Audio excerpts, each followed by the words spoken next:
Okay. Here we are. We'll call the regular Board of Finance meeting to order at 7:08. We've got approval of minutes of regular meeting of January 18th. This would be enough time. No, just handed out. They were just handed out, so we'll table those a couple of times. First order of business is salaries. So, okay, Nicole.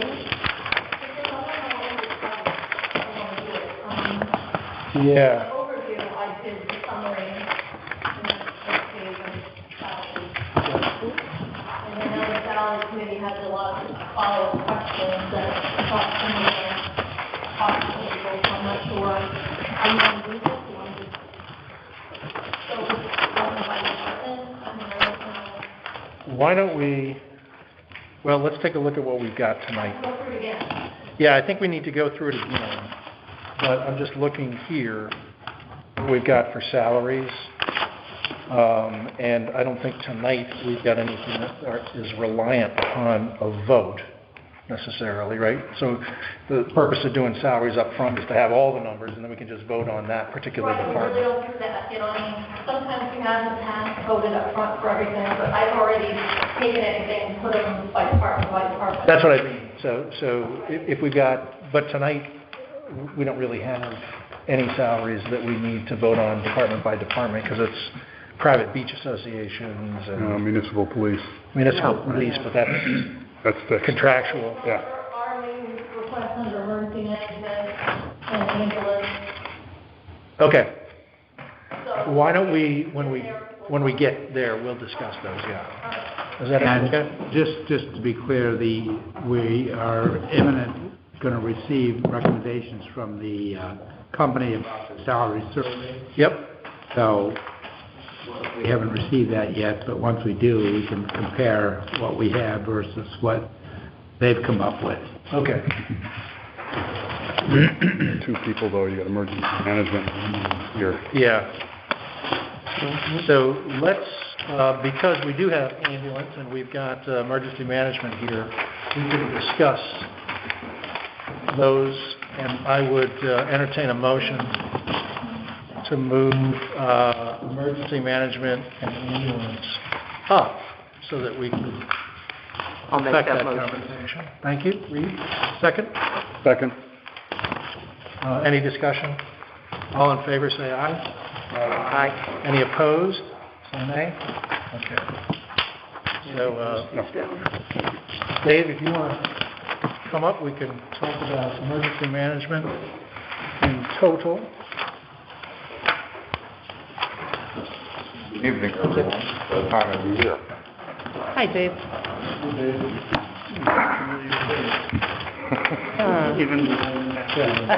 Familiar eyes.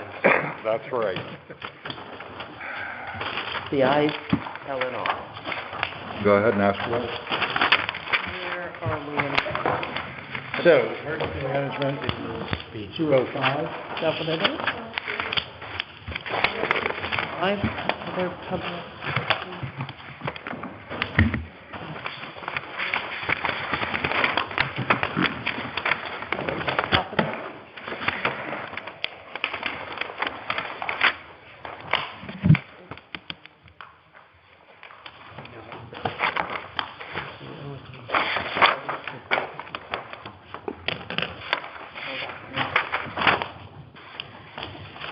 Okay.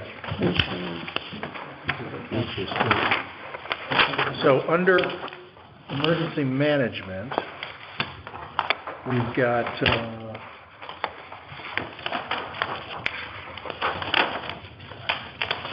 request of $128,741. Dave, do you have a breakdown of what we're looking at? Yes, I do. Let me think.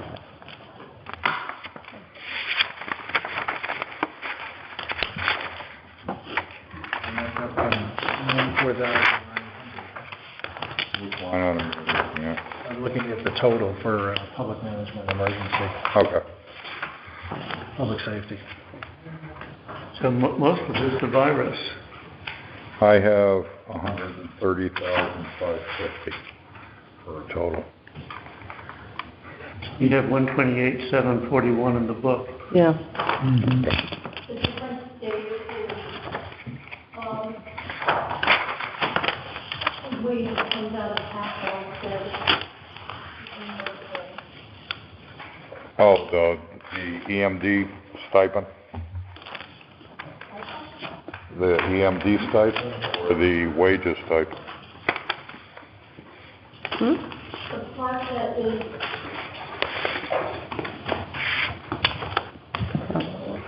the difference is that it's under your 120,000 for in capital under emergency management, under personal cost, that's the difference.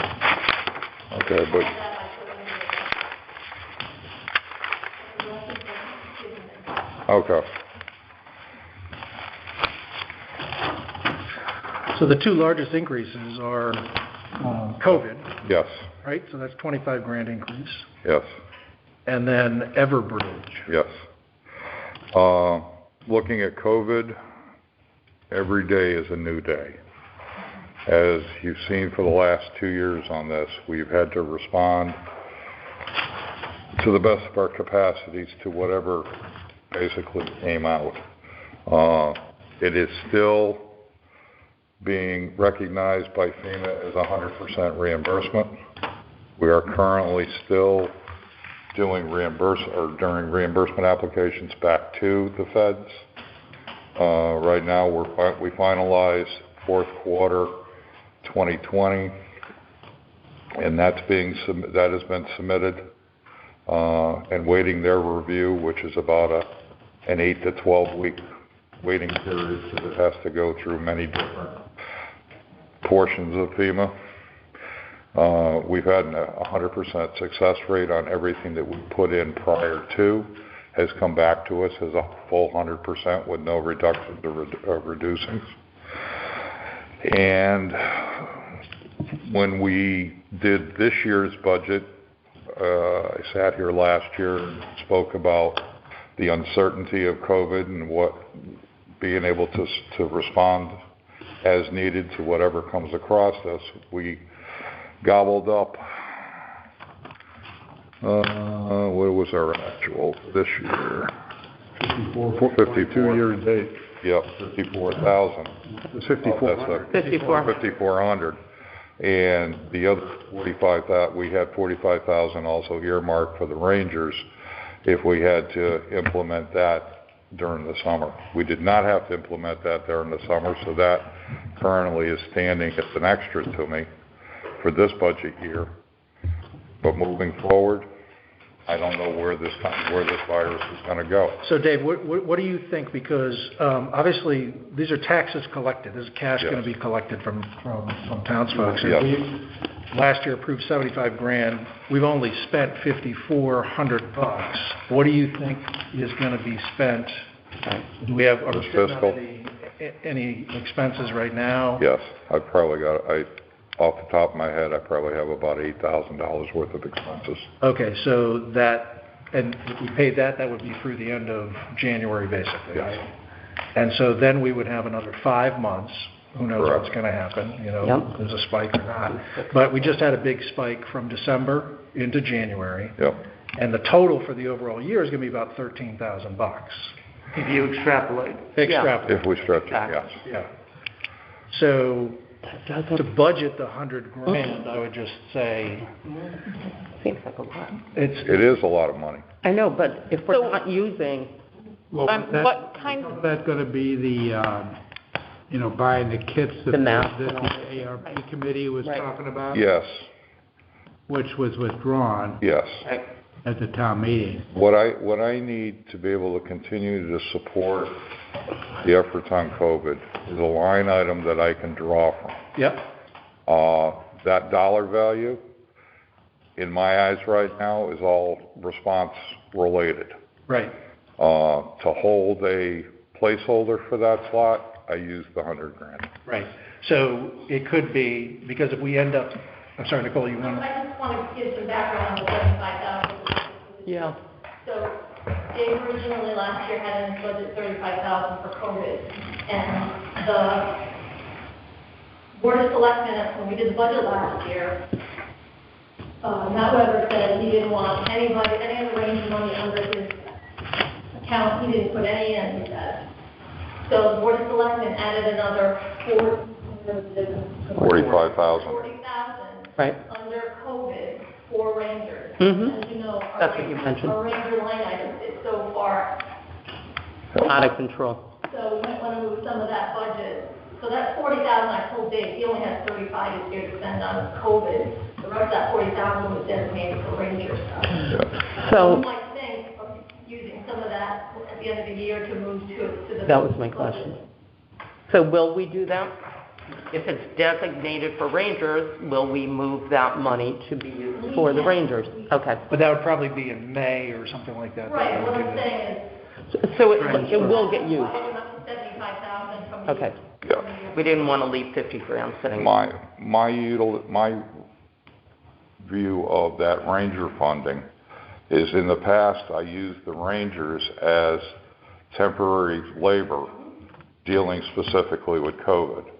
And we were able to document how out of 12 or 14 rangers, specific rangers that were charged to that line item versus what were charged to Matt Weber's ranger cost. Right. This last spring and summer with the drop in COVID rating, I did not have to utilize those ranger Yep. labor hours. Got it. So the question is really the budget for this Coming. coming For year. the coming year, Yeah. right? And who the hell knows, Right. right? In other words, we think that the spike is gonna go down now, and things will get under control. Nobody knows that there's gonna be a new variant. I just think it's a shot in the dark. I don't have a view one way or the other, right? Now, on the one hand, well, they're really both in the same hand. If it continues to be true that any dollar that we spend is reimbursed 100%, we kind of don't care. Right. Right? On the other hand, if we under budget and have to go to a town meeting to authorize more money, that's a pain in the neck. But if you over budget, if you budget 100 grand and you only spend 15, even if it's reimbursed, you've raised $85,000 from the town. People It's pay just that gonna- in taxes. Yeah, people. That's true. So that's, Right. That's a good point. Right, so I guess my question is, how are you coming to the $100,000? Like, was this just a nice round number that came out of somewhere, or is this like looking at if we have to buy masks, if we have to buy tests, if we have to set up a testing center? Like, what's the goal with that $100,000? Being able to respond as needed. If I have to buy masks versus receiving them as we have with the state. Uh-huh. Each case of masks is almost $1,900 now for 90 kits. Masks we have been receiving from the state. But if I had to buy those products, it would be, a box of 20 masks is about $50 to $60 now. but I guess historically. Fortunately, I still maintain an inventory of free stuff Uh-huh. from the state. Right. Well, and the government is sending out test kits and Right. masks and all of those things now, Yes. so they're becoming more abundant. 100,000 is masks Right. in your head. In my head, Mask and kits. mask and kits, I would say if we got notice tomorrow that there's no kits available and the town would have to give out kits, probably at least $20,000 to $30,000. So that's the 100,000, I'm making the converse assumption, assuming that the town doesn't have to spend $1 on masks or kits. How much could we reduce 100,000? How much of the 100,000 is allocable to masks and kits? At least $30,000 if I had to buy them. Okay? So it sounds like we were accurate with the 75, if you include the 45 for the Rangers and the money that's going to be spent by you between now and the end of the Yeah, but year. it's only going to be 13 grand. I know. No, but I have still, Well, if he's got 8,000 outstanding right now, he's at 13. Right. You've only spent 13. We only spent 50 in 20 to 21. Right. So 100, it feels Oh, I very agree. high. I think 100 is high. I think 75 was much more accurate. I think that that's high because that includes, That includes 45 13 for grand. 45, which is 58. which we're going And we to take still out have a the few more 45 months. grand. Right. So 30 felt right. 100 is too much, but 75 is Well, inflated by that 45. So if It's inflated by the 45. has the Ranger budget been adjusted? That's what we're talking about. Right, that's what I'm asking. That's why. It's like, is that So it's in- 5, should that be living in Living, here? right. Or should it be part of the Ranger budget? Now, out of that, $8,000, Yeah. that does not count what we're using for the security point of the greeter Yeah. at the front door. It should, That is being drawn, I believe, from the selectmen's budget. but that's got to go through this. And so that should be a That should be here. How much is that? 30, 25? 10 to 15 for the year. A year? They're fairly nominal compensation. Minimum wage goes up in Yeah, it's summer. $12 an hour, 500 a week, 25 grand. Yeah. I don't see that, those summaries on my expenditures. No, I'm just, Well, we It's talked ballpark. about. Should be included in this. There. Right. So to kind of move it ahead, 100 is too much. Yep. Does somebody have an idea for a different number? I'm going to turn to the board here and have a conversation over what you feel might be comfortable on this, because I'd open it up to any Yeah. board. I entertain a motion for 50 grand. Does 50 include the greeter but not the Rangers? Right. Okay. Well, again, the Rangers in this year's budget are not going to come out of this line Okay. item. Is that right, Nicole? she said it May. Well, only if I use them for COVID. In 22. right, but you only used like 5,000 They were bucks. deleted from COVID last year, so unless something happens where they have to come back to COVID, they're not there now, so. We currently, by using the outside resource, or the resources we have now as a greeter at the town hall, that controls one of my security aspects. Right. If this virus clamps back up again during spring and summer, where I have to control all the beaches in our public areas, I will utilize the Rangers for that, because But you haven't done it in the past. No, because the last year, or 21, 22, I haven't had the need to do it. We couldn't do it. But then you had it in the budget and somebody else spent it. Okay, so at any rate, I don't think that it's objectionable. It's bad to And overtax. I understand that, and I 50 agree. grand, in my view, would be reasonable if somebody wants to make a motion, because if it turns out that it's 75, there's not going to be pitchforks and torches. People are going to Upstairs. approve the cash. Upstairs. Yeah. Yeah, I agree with People you. are going to approve the cash. Looking at it as trying to be financially prudent for everything, I agree with you on that, as a taxpayer. Yeah, and- Not in this town, but I agree with you. Yeah. So that, I mean, you don't want to approve that line item, but you're proposing that we move that line to 50,000, which would adjust the Budget. total budget down to 78,741. Right. Is that, Nicole, is that the right number if we took 50?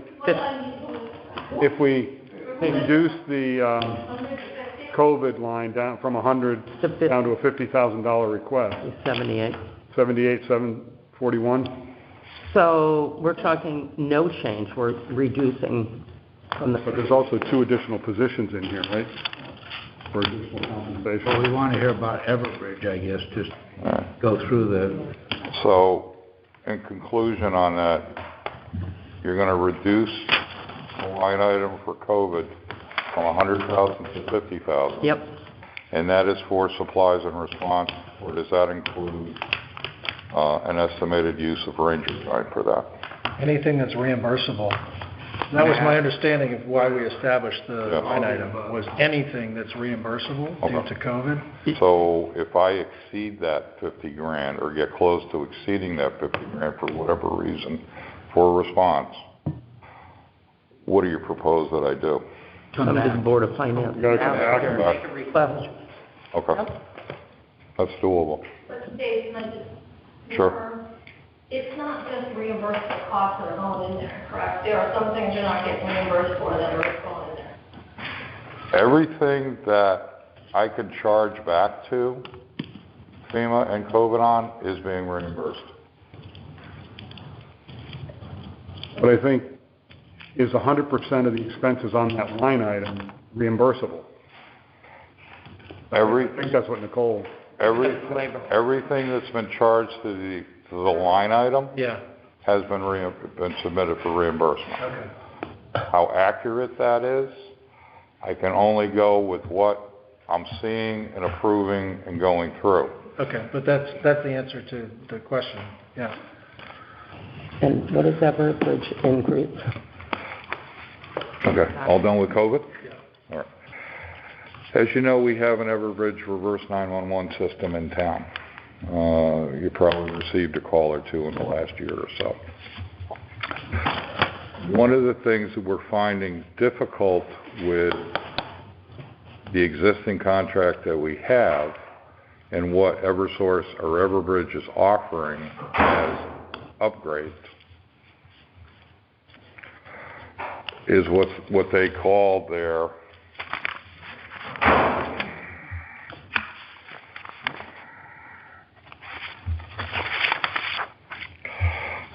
Everbridge Mass Notification Pro.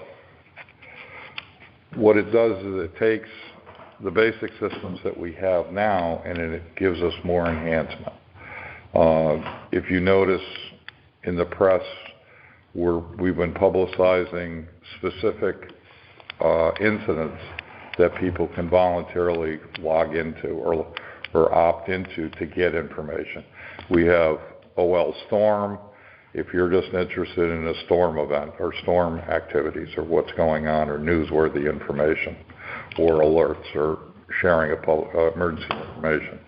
We have OL COVID-19 where persons just wanted to get information when we started with the COVID issues.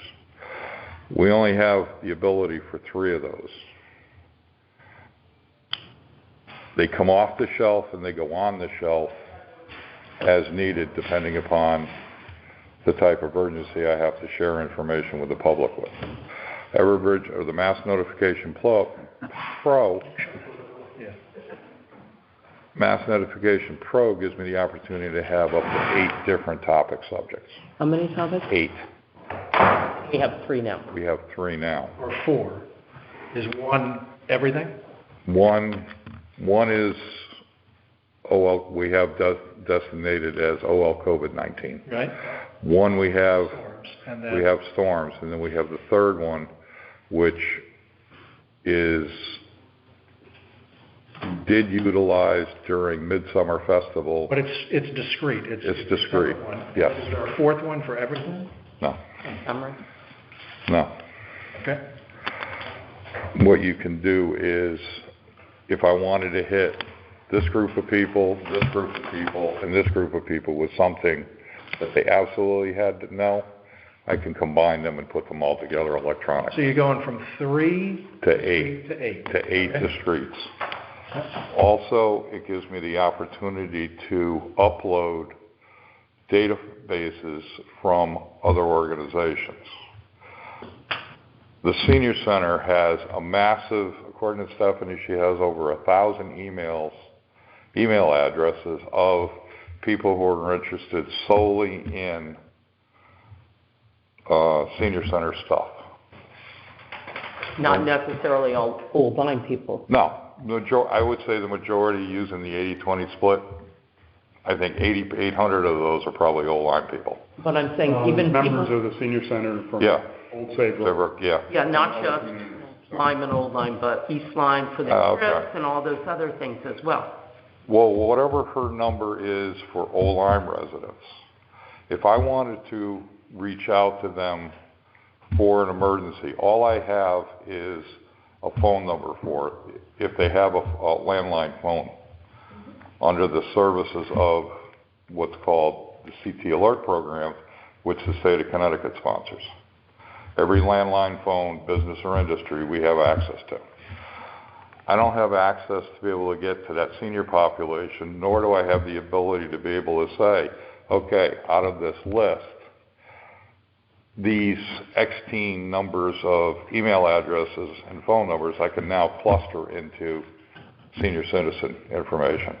I have the same thing over here with my 235 special needs registrations. They're into a pile. This program upgrade gives me the opportunity to work them separately, but also work them combined, depending upon the notification. What emergencies would only be restricted to seniors or special needs folks? Geographical area for seniors and special needs, upcoming weather events, power loss, extended power loss information. Why wouldn't they? Everybody's going to get that, but I guess what's the biggest utility? And so we're going from 3 to 8, okay? So all of a sudden we have 2 different viruses, and we have regular storm updates and everything else. So we need 4. We can't do it under the current system. correct. Right? So is there a 5 option? 9? No. Not that much money. Yeah. So is that the biggest utility that we're getting out of this? No. We're also getting what's called incident communication. Where it's Incident communication, which gives me the capability of, when I send a message out, I have to sit and we have to do each message separately. There's no templating capability. This incident system gives me the opportunity to create a template and either to shoot off of the Connecticut's list, our town list, my special needs list. It gives me the flexibility to mix and match. The problems that I'm having with sending voice notifications out and getting that voicemail message or the voice message is the fact that it bogs down their systems. When we're pushing 4,000, have a machine call 4,000 phones at the same time or the similar time where another community could be pushing another 4,000 phone calls, their servers, which are spread out all over the country, still has a time delay. So our stuff, when we push a mass notification, it goes into the queue and it churns its way through the servers and it gets spits out over the phone lines. When it comes to the phone lines, there may be a 1 or 2 or 3 hour delay from when we hit send versus when the phones start ringing. Andy? How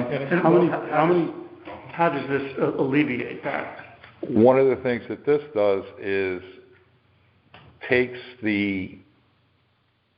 places the promise on cellular phones and text messaging, which is a quicker and faster turn than it is going through a landline phone system or a POP system. Is this similar to the system that the schools use to notify of bus delays, snow days? Similar, yes.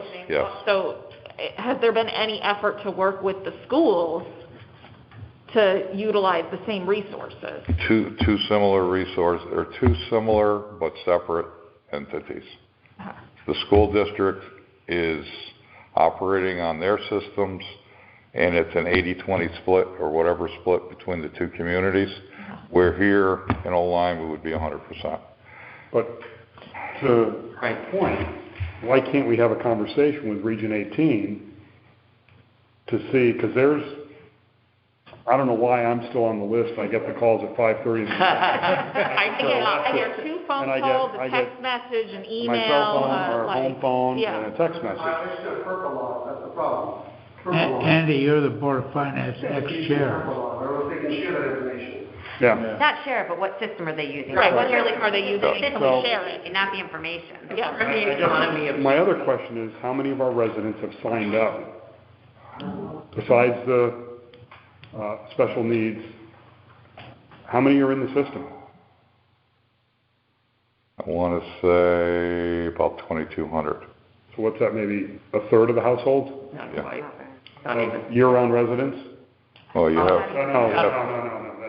it's a little less than 50%. Yeah. And that's looking at it as household.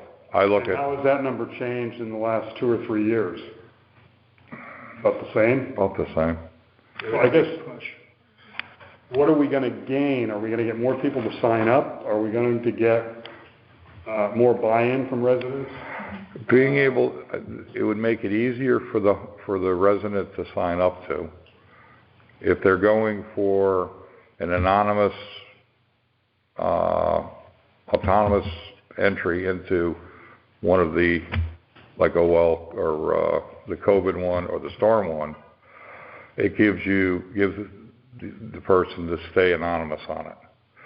This system will be able to allow them to stay anonymous to a point, but I'm still gathering their phone number and billing address.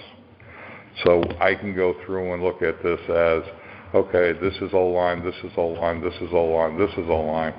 I can take those, and when we have a townwide event in the middle of December, I can push all of those at the same time without having to do competitive entry and send, competitive entry and send. During the summer months, it gives me the opportunity to go and focus on, when we have summer guests come in, they can log in for a week, and then they can opt out at the end. They come in, they can sign into it, they can leave. How many messages did you send out this year? Just give me the number, how many? I'm counting my events. Probably 30 to 40. And how many times did you need this extra capacity? It's not the capacity that we're looking at right now. It's the ease of transferring and sending the information. Also having the ability to expand out when needed. Right now I'm in my last pre-box per se on doing what's called the community enhancement. I guess I'm struggling to understand how many possible different, like what wouldn't the whole town need to know about? Also, how many people in those individual groups are duplicated? I'm a member of the senior center. I don't use it, but I make my dues and donation. I'm also on the town list. Yeah, at this point. I don't have special needs. You're not. They're not duplicated? Not duplicated. So it sorts it not to send the same message 3 times? Well, we send messages over 3 different platforms. Okay. We send it out through Everbridge. Mm-hmm. We utilize the town's website, and we utilize the town's email list. Okay. So if you checked community events, or I forget what they have, all of them, you're going to get constantly buried with every kind of email. Now, just remind me again, the one that we have right now, is it doing actual voice messages and text messages, or just voice messages? It does voice messages and it does text messages, but I'm limited on the quantity of text characters that I can send. The problem is when you do SMS or simple message sending, that goes to the third party or the carrier, and then the carrier, when they receive that bundle, either delays it sometimes, or they treat it as spam coming in, or they delay that messaging going Even though out. it's being sent from Even a though it's reverse sent- 911 yes. certified system? Yep. And you send text. And how would the new system or the updated version correct that? It allows us for unlimited mobile app applications. It creates a mobile application that a person can voluntarily sign into. Okay, so then that would be on the onus of the user. Yes. So the residents would have to download a An specific app. app to Take get an these app. notifications instead of just getting text messages? They would be able to download an app and to be able to receive every... It sounds like look, it's not that much money, but it sounds like this is way too complicated. We had the green cards when you first started out with this, right? And to Andy's point, we got 2,200 numbers. I don't know if that's households. It could just be numbers, which could be duplicative, Right. if, No, Sloan it's 2,200 households that are identified. 2,200 individuals who volunteered. Right, so that could be me and my husband. Right. It could be you, but not your husband. It could be you and your husband. Right, so it may not be. And your children, I mean, So maybe to make it more effective, I get let's get the message out and not have a 3-hour delay. I think that's what you said. Yeah. That's one thing. I don't know about the 3 versus 8 for, somebody's got a splinter down at the beach or whatever. But, more utility, I guess, is good, but why can't we just blast every message out to everybody? If you only did 30 in a year, that's one thing.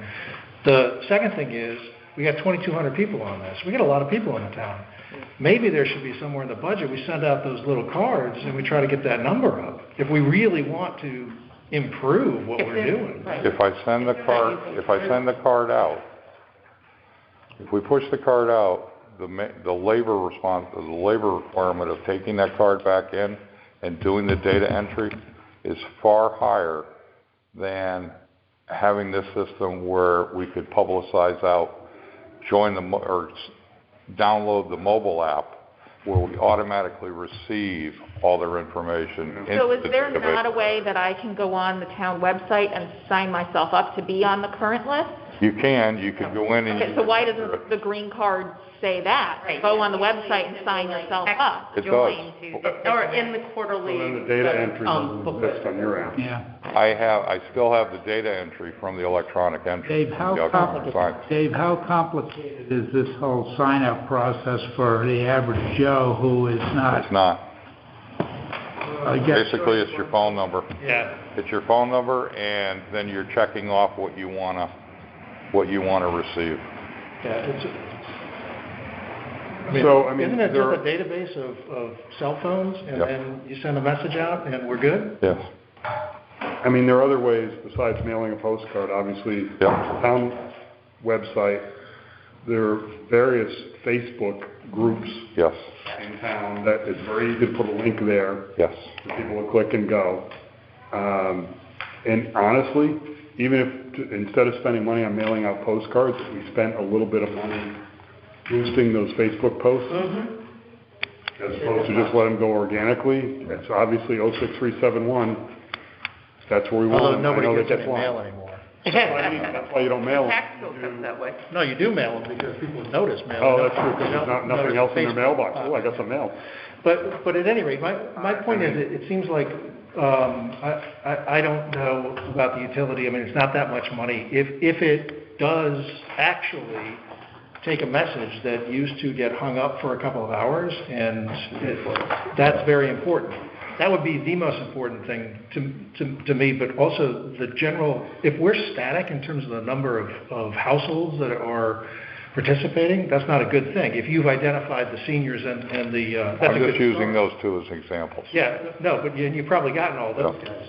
But it may be worth considering that in order to truly broaden. I mean, all this technology stuff is great, but if only 5 people are on it, who cares? True. And maybe finding out what the schools use, because their messages are getting out to everyone. and they come through to within minutes, they're coming to Every everyone. time in the morning. Ian, the advisor, leaves me a message. I don't know what And I think it system would be they're really using. important to make sure the system that we're going with is keeping it simple. If it requires downloading an app, that's I'm not going to be a gonna check it barrier to out. entry for Totally, a lot of people, especially older seniors or people that you're Right. trying to reach. Or people who don't want an app on their phone. Directly to their I have text 2 message. apps on my phone. Right.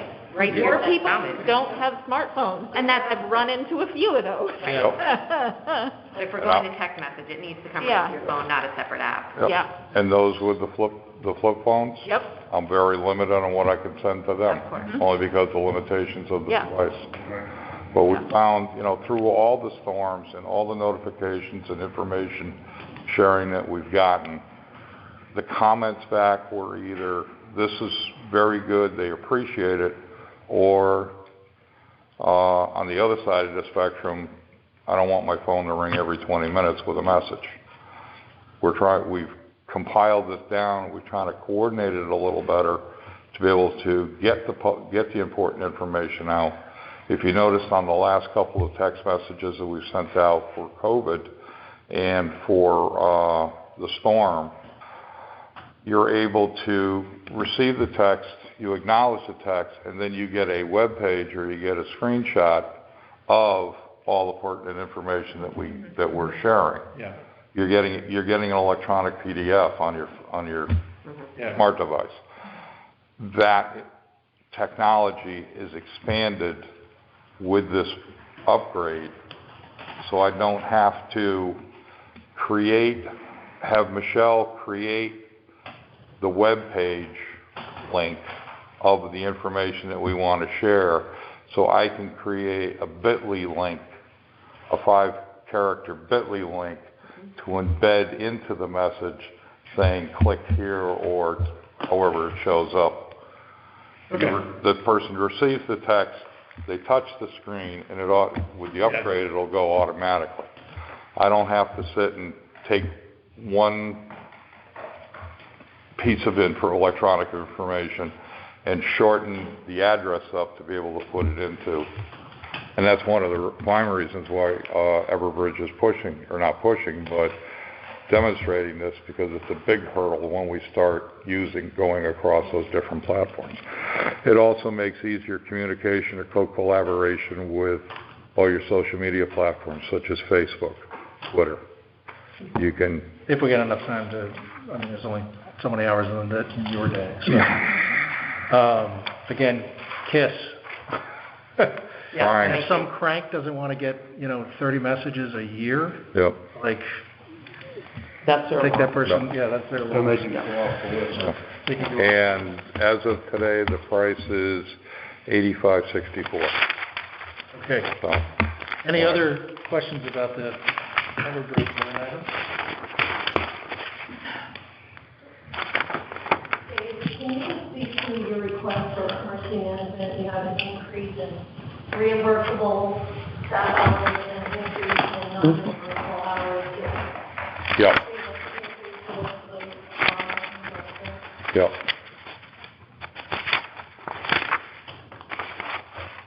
At the top sections there,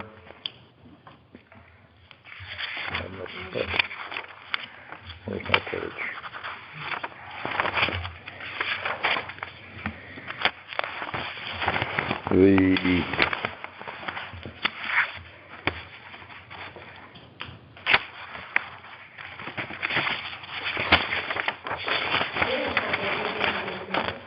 What's that? They don't have what you handed in today. We've got two numbers, Dave. We got 3,000 to 6,200. It's basically doubling the request for non-reimbursable from Reimbursed reimbursable. from 3 to 6,200. On the salary summary sheet, those are in different places. Some of them are emergency management operating, and some of them are under emergency management capital. So, Are we working from this sheet? First page 205. Okay, thank you. Okay, so which one? Non-reimbursable wages. Reimbursable. Second I'm with sorry, that. reimbursable. Second, That's the millstone. that number, So, column 15 is 2223 request, 6191, and from 3,000? Yeah. yeah, That's Okay. 6,200. More information and more stresses have been placed on emergency management throughout the last couple of years through the state of Connecticut. They're requiring us to do, or asking nicely and telling us we have to do more and support emergency management efforts across the board. One of the things that I have going for me was with Millstone for reimbursable is I had a pot of money that I could draw from to meet the Millstone obligations and then being able to get 100% reimbursement back on it. That being radio testing. They have us doing quarterly radio tests now where I have my deputy EMD performing those on a regular basis. We've expanded that into the radio maintenance. He oversees the radio communications, the antennas on all the equipment, all of the public safety equipment, everything in my EOC, everything that we have to put, what I call push to talk. He's maintaining that on a quarterly basis. Those costs for his stipend are 100% reimbursable from Millstone. Last year, we had a single line item just for wages. I expanded those out this year after discussion with Nicole over another expense that Millstone has us working with that we get 100% reimbursement on is my special needs coordinator, who manages the database. During a Millstone event, her responsibilities are to reach out and talk to these people directly, advising them of the conditions.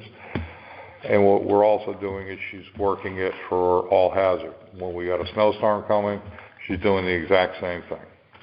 And I'm able to hang all her times as a stipend back under the reimbursement. So we will see. You'll see 100% reimbursement on that one. 6191. Yes. Now, because wages, and correct me if I'm wrong, Nicole, wages don't come out of my capital Millstone account, do they? They do. Stipends do. So So that's what I'm saying. the 6191 will be out of my capital line item?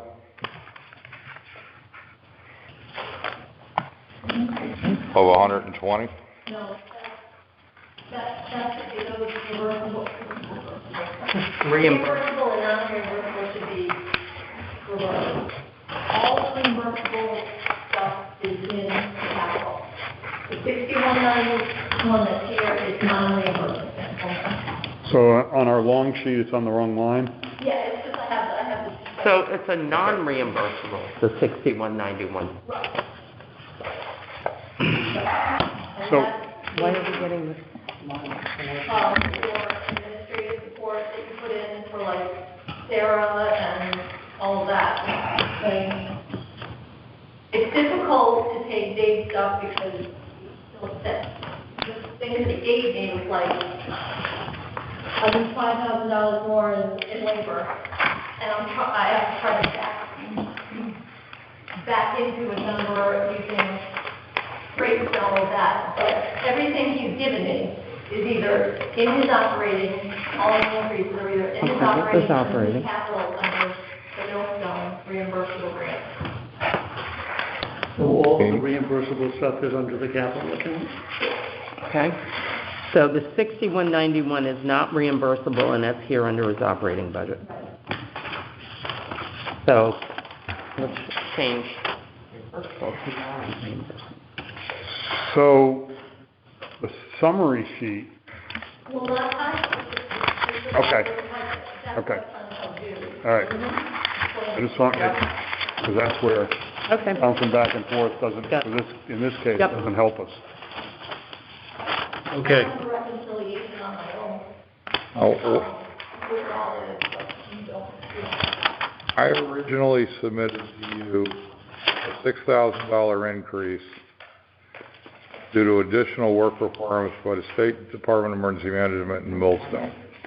And then I had non-reimbursable wages of $500. So,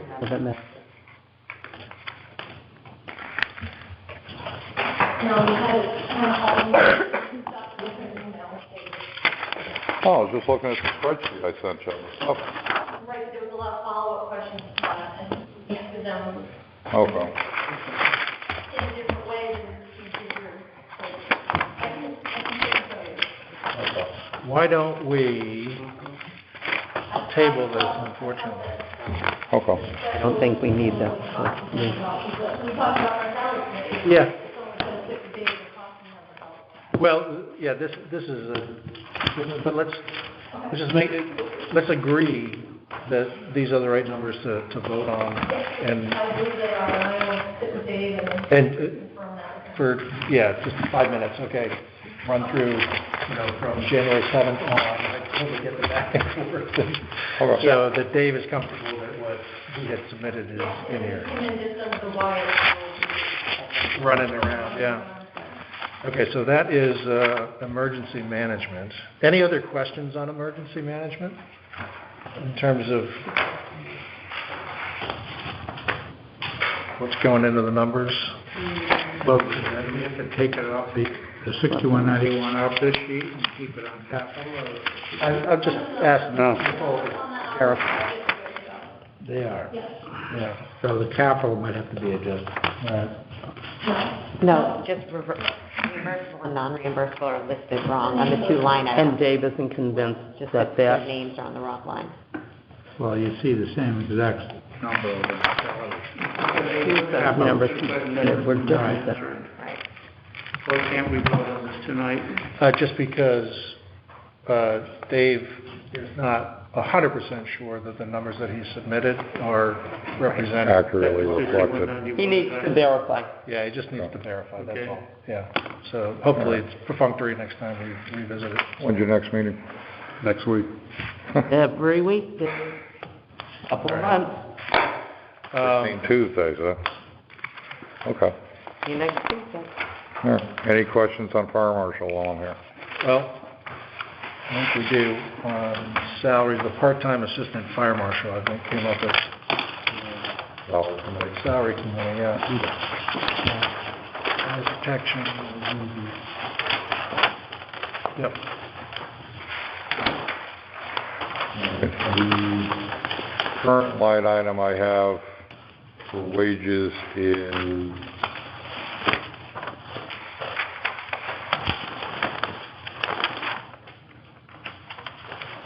$3,000,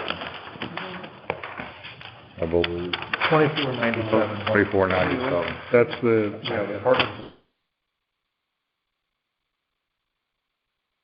fire marshal admin wages, which is 3,010, which that looks like that's flat.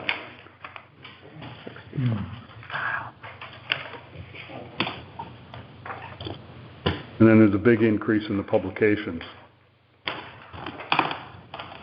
Yes, publications are going up because we're going into a whole new code cycle come October, which means buying all new reference materials. Okay.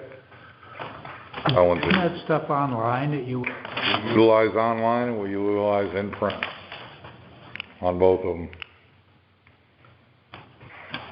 Can I just have a comment on what the question was, like, just fire marshal?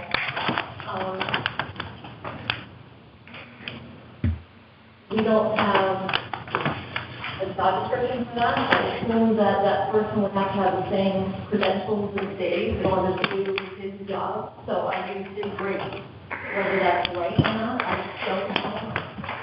don't know. Did you talk to Michelle about the salary survey?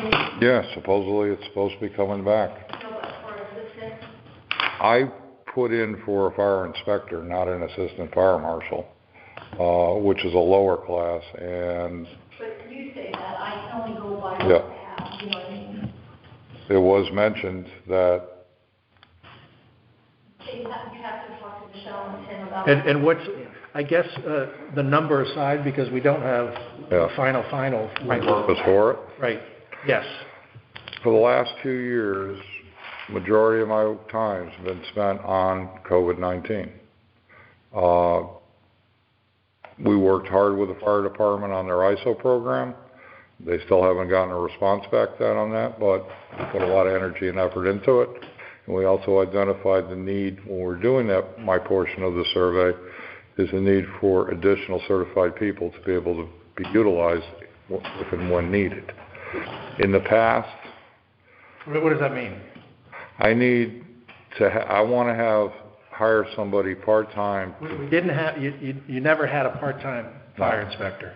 We've had COVID for 2 years. Yep, This is the first introduction of a need for an assistant fire inspector, Yes. part-time, right, or a fire inspector. yes, Part-time fire inspector. yes. What is, and so why do we need that?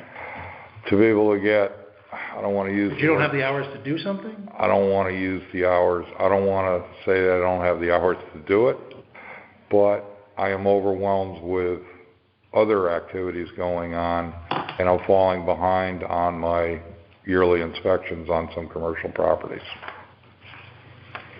So to be able to utilize a part-time person to be able to hit the major areas of Halls Road on both sides, and basically that's about it. I figured it in at $25 an hour, which seems to be a going rate for a fire inspector for 200 hours. Well, it's only asking for 100 hours here. Right. That's what's in the, If I had back into a rate that I thought was gonna be his rate. Yep. But you've only got like $24.97, which is de minimis. I mean, I don't care about $2,400. But is that what you want? You want $5,000? And are we hiring a new employee? No, my goal is to have somebody on stipend. So it's a subcontractor. Subcontract is Will needed. be insured and licensed and all that stuff, unfortunately. If that becomes a requirement now. But how many inspections does the guy do every year? How many do you do every year? I What do do. you want to have done? How No, many do I want to have done? no, how many do you do every year? Before all the COVID, about 60 a year. 60 a year. for 1 a week. And so this guy's gonna, you want 200 hours for the guy? Yep. How much does each inspection take? The bogey is bigger than 60, right? Yes, it is. But I'm just trying to figure out how much time does each inspection take, About 2 hours, 2 to 3 hours. okay? So if he did every single inspection, all 60, that's 120 hours. hmm But So- 60 is not the No, total that's what number that should be done. No, but what I'm saying is, if you want $5,000 at $25 an hour, right? hmm How many hours is that? 200. Right. The 25 is the number out of the year. It's not on our salary. I know, but if the guy did every single inspection, I've yeah. got to come up with something, so that's why my numbers are different than his.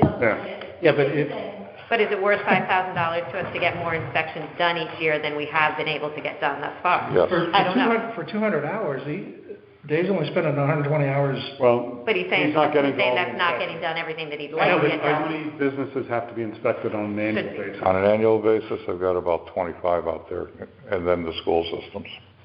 So 25 businesses have to be inspected. Those are all. That's 75 hours. So why do we need 200 hours? Where did the 60 come from? I thought Just from Halls Road. we're higher than that. I just asked how many businesses had to be inspected, and I thought you said 25. Oh, no, I am, In total, in old line, You know how what, many can businesses we need do to be this, inspected? Tim? Can the selectmen sit with Dave and figure out whether this is needed or not? Yeah. Because this is not really, Board of Finance, yep, it would be very helpful, instead of us going through and in the minutia, Yeah. somebody's already done the thinking for us, and we have confidence that the number is well conceived. This one doesn't seem that way. Others do, that have been presented, but so that we can be a little bit more efficient here at the Board of Finance. okay, Okay? you can do it. Thank you. So I'm going to table that one too. Any other questions? Look and see if Mr. Roberge has any other responsibilities. No, I think we're good. Okay, Thank you very much for the time, Dave. I appreciate it. Yeah. I like meeting with you guys. See you next week. Yeah. All right, so we can move ambulance up, Jane. I'm only here because at 6:30, Tom was on his way to Yale. He didn't expect EMS is not any kind of schedule or predictability. So Thank you. I was just here Thanks for listening coming. until he showed up. So, but he's not going to show up. Yeah. So I know he spoke to our specialist Yep. about what we're requesting. So I don't have the details, but I know plenty about what goes on there. I think probably you do. I bet you probably know most of it. Yeah, but I like to be quiet because I'm kind of a bitch sometimes. So anyway. Just coming around now. shortcut. Jane, you can have the same thing. Thank you. Thank you. I'm gonna guess that what his main thing was asking for a full-time employee. Yep. And just, so we're looking at, the total incremental cost is like $2,000. Between them. So last year's budget was 140. Well, between the. Benefits aren't there. That's why you look at the sheet, passed around. That's right. On a different line item. That's right, yeah. So Okay. it's really, it looks like it's about a $31,000 difference. The bennies. It's about a $31,000 difference? For the benefits? Yeah, Yes, and they're obviously not in this budget, so. but they're on this sheet. Yeah, Tim had laid that out. Yeah. The number taken, when I did the ambulance budget with salaries, you can see the full-time in there, and I used the proposal for 36 hours as full-time. They also have one here for 40-hour, That's to less. get the lower one, Well, the 36 makes more sense. because they're on the 12-hour shift. Right, the 12-hour shifts, if we do the 10-hour shifts, we have to try to fill in, Okay. because we are there 6 to 6. And I really wish we didn't need this, but No volunteers. I'll just, my 2 cents is that, and I'm sure he told Tim all this stuff, and I told Tim that too. We used to be like really the higher paid people around here, but we're not anymore, because every place they can't get people. If you're gonna work for $20 an hour and suit up like you're going into whatever, and people they're staying home rather than doing this. It's not safe, actually, but, so we don't have people. And in the old days, and people are sick of me saying that, we had one person, but we had Jen Hillhouse, and we had Bob Knopf, and we had a couple of us who worked in town, and we could take off during the day and be the second person. We don't have that. So the people we do have working because they're not benefited and they're working a couple of days here and there, they have other jobs. So we need consistency, because we get really nervous when a call goes out and we have one person working. And we've done that where we have a cardiac arrest, we have one paid person on, and you hope to God that other people in town show up, And some of us seniors haven't been responding as much with COVID. So that's where we are. But other than that, we don't need a lot of help. We don't want things, we can buy our own equipment. We're looking for some COVID money, but we buy our own stuff. We have another ambulance coming. We have up-to-date, state-of-the-art Lucas machines. You have a heart attack here, we got you covered. So, I've told Tim before, come see this stuff. These machines are wonderful. So we do have good equipment. We train people. We have paramedics that are there, nurses that are there. Everybody's had COVID, but we have really trained people. So that's our request. Now, just to amplify, there are 3 ambulances. 2 of them are at Cross Lane and one of them is at Boughton. They rotate so that they all get use, but they are going to retire one, have a new one, which tips the scales about $220,000, compliments of the ambulance fundraising and so forth. The age that I think Tom Rosansky said is 13, but 10 are active. Some of them are less active, the 3. So the 10 are the pool that cover the day shifts. And with COVID and other issues, some of these folks who have other jobs, they weigh at $23.61. That's the top step out of 5 steps. And they say, well, how much am I going to push my luck? So Did that change with the wage survey? We haven't received that, but, we will hopefully see what they're talking about. The evening hours and holidays and weekends, the volunteers, who are 22 in number that are active, cover. The full-time person would not be you know, your typical 20/80 number of hours, or you know, it'd be less for 6 hours. But because they would not work during holidays and weekends and stuff. But if a volunteer couldn't come in, they could be ordered in. Or if one of the other paid staff could not come in, this person could be asked to come in as the full-time person.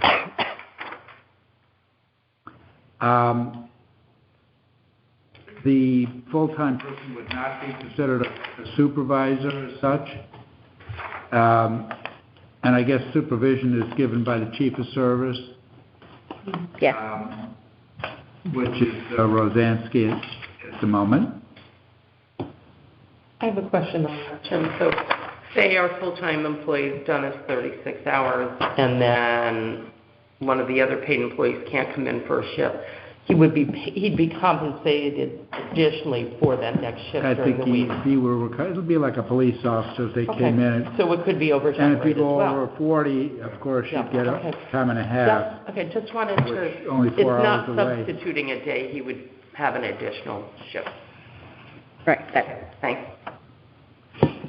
And then there's only one other, any questions?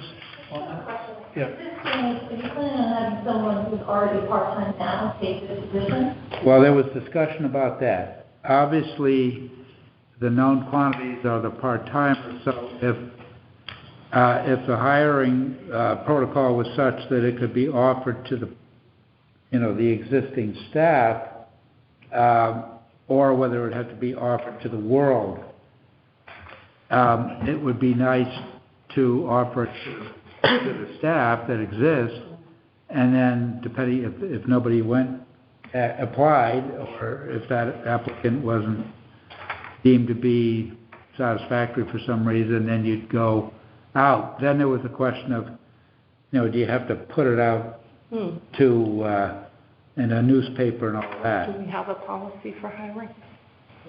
I think you indicated that there isn't. There's no requirement. No. Unless you have bylaws. We need policy. No, Mhm. is that practice for some? Yeah, and Many you don't. I mean, anyone who they hire is. it's actually a town employee and not an ambulance employee, right?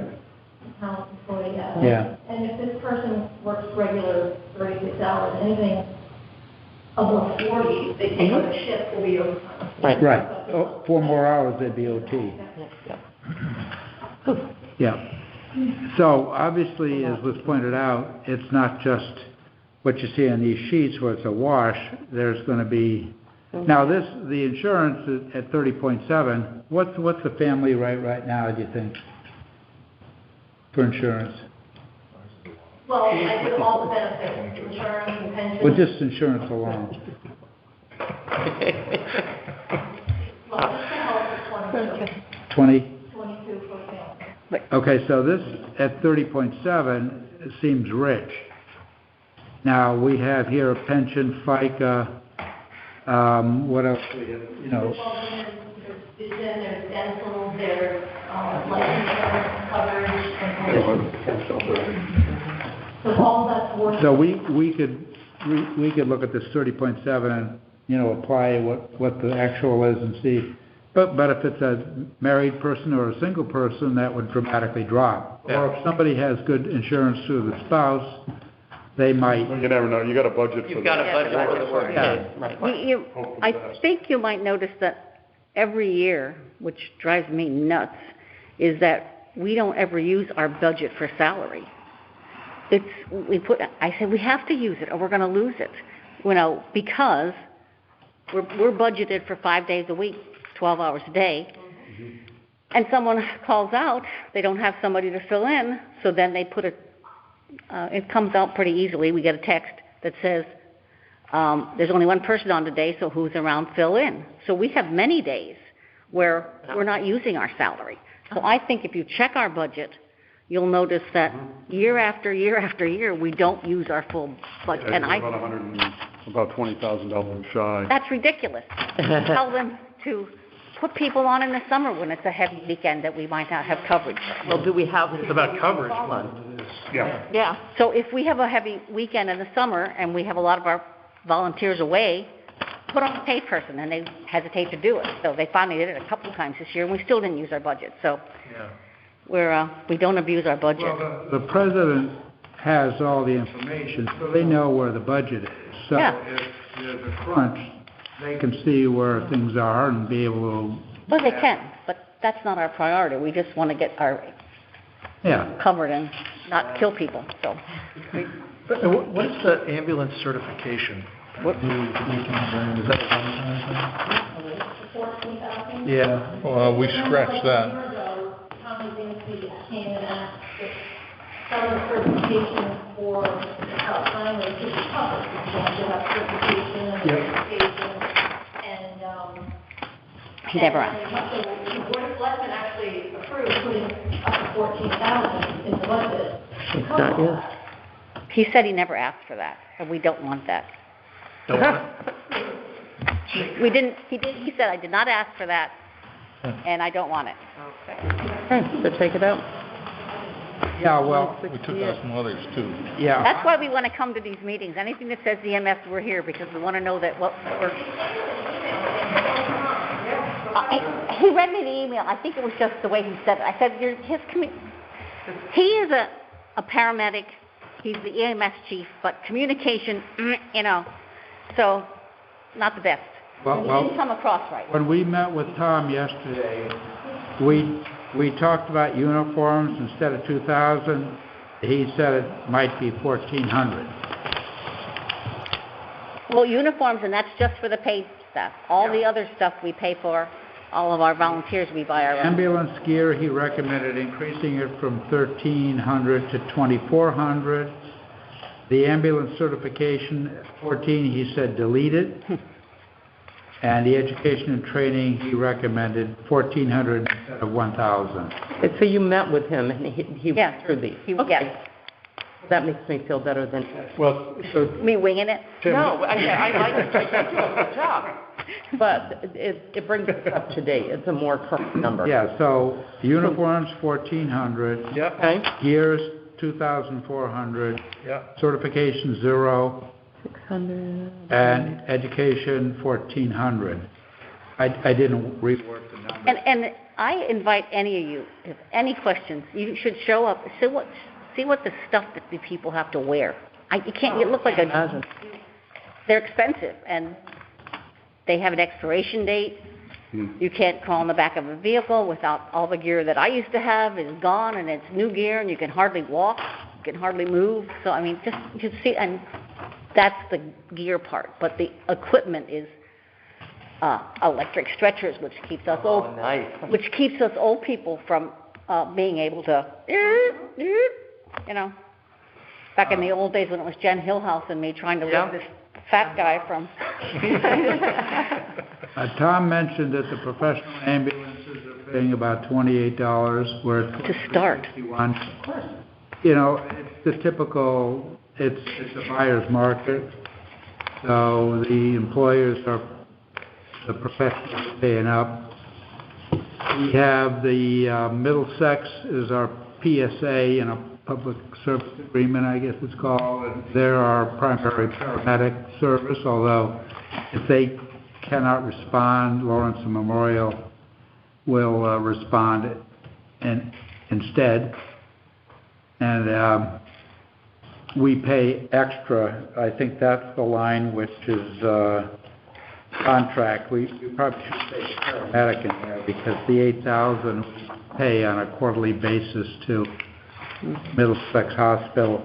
Apparently they don't direct the patients to Middlesex. I think a lot of patients go to L&M and Westbrook. We go to Westbrook more often, but we will go to Middletown and depending on Yale, we go to Yale. You go to Yale for a trauma or something. Yeah. So depending on the nature of the problem. Yeah. And he said that, since COVID is, it ebbs and flows, but people are coming out of the caves and doing their elective surgeries and so forth. So the ambulance activity is picked up, he said. Yeah. Compared to a year ago, maybe. Yeah. People were hibernating. Unfortunately, we also, which I think we were here for a training not too long ago about mental illness, you would be surprised in this town how many suicide attempts. Yep. Are you getting any fentanyls? Oh, yeah. Yeah. I mean, I can't believe that the Narcan usage that we've had. So mental health is it's not funny. It's kind of a coincidence. We had a training on suicide, and we got a call that night. I thought it was like a test. Yeah. To handle it properly. It's quite interesting. I've been in this town for 40-umpteen years, and I remember being at a wedding up in Wethersfield, and people thought we were this really fancy, ritzy town down here. People have no idea until you've been in all parts of this town. Yeah. And their home. The people you see, what goes up. So it's been the most rewarding volunteer work I've ever done, and I've done it a lot. You certainly have. Mental crisis doesn't know finance or No. wages. You can be any type of town, and right now that's a major problem everywhere. So It is. it needs to be addressed. Thank you for what you do. That's it. That's all I got to say. Jane, thank you Thanks, for... Jane. You're filling Jennifer's shoes, doing it nicely. Character. Oh my gosh. I know. Yeah, but you're... Thank you. we are doing it. We're gonna, Bob Knopf? Yeah. Bob Knopf? We are doing a bench for Bob Oh, you are? down at the pond, overlooking the pond. Okay. But it's been another COVID thing. We can't get the benches ready, but the inlets aren't there. So we're doing that too. So yeah, he was another. We've lost. Something on the sheet that was handed out. Yeah. On the right-hand side, there's a column that says payroll costs and then there's other costs. Yeah. For total cost, 22,800. 200. What is the other cost? That's the non-payroll, the 23.2? 2280, I think. So it depends on if you're looking at the 36-hour, the Bottom, right. 40-hour. We're recommending 32-hour thing, 36. I think it's the education, budget, Yeah, that gear, would be the uniform, non-payroll stuff. Yeah. it's the other things added up. She recommended They did like Give us two the total. subtotals, Yeah. So I 3 think. days. It looks that way. Just after a month. Oh, If 40 doesn't make sense, what are you gonna do with the 4 hours? Right. Then you'd have to hire. You need 48 or you need... Jane, thank you for the part as well. Apologize for that. Yeah. All right, Nicole, just so you've got the numbers that I got 44,310, 101, 402, 10,000, 8,000, 1,400, 2,400, 0, and 1,400, and I came up with 168,912. Correct. 168,912.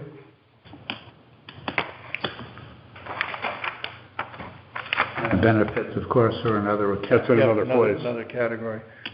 So I'll entertain a motion for the 168,912. Should...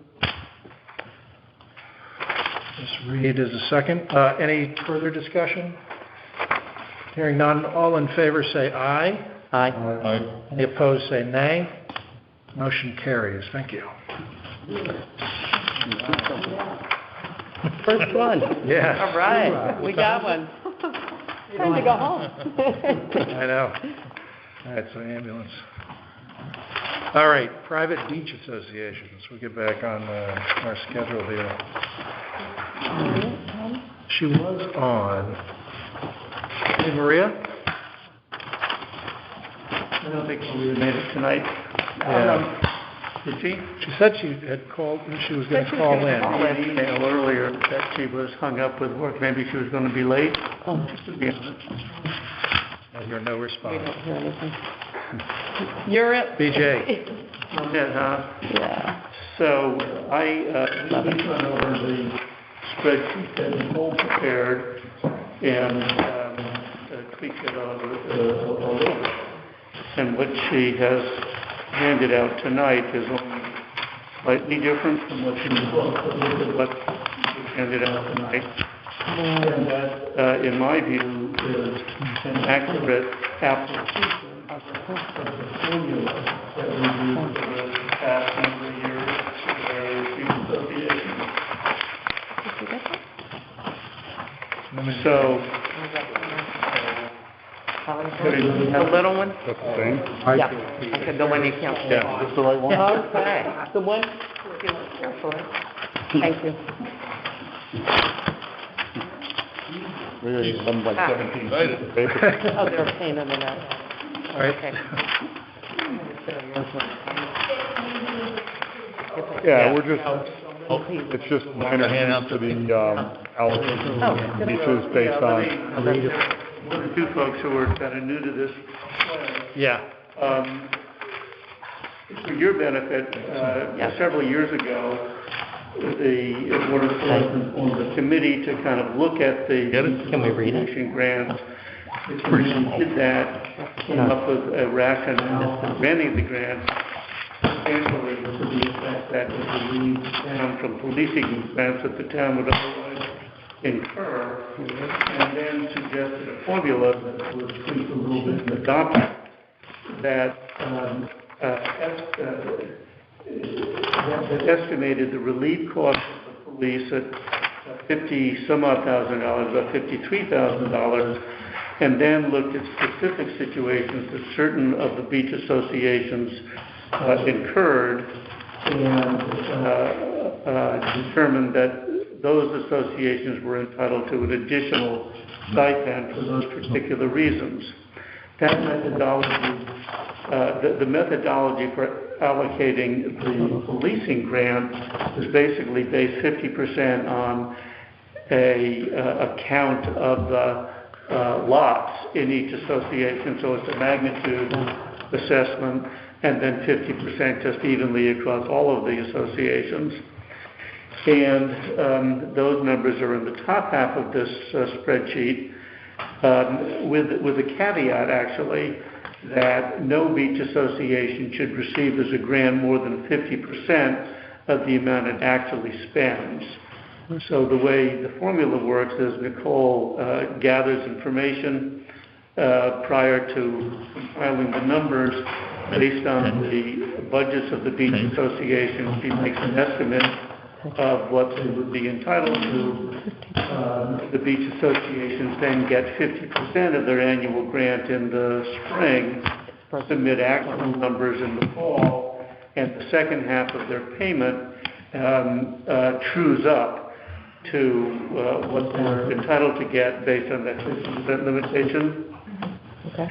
So I'm happy to take questions, but what I wanted to do was to point out the special grant situations in the bottom half that we really haven't looked at very much in the past several years, to see if anybody here has any comments on those special allocations.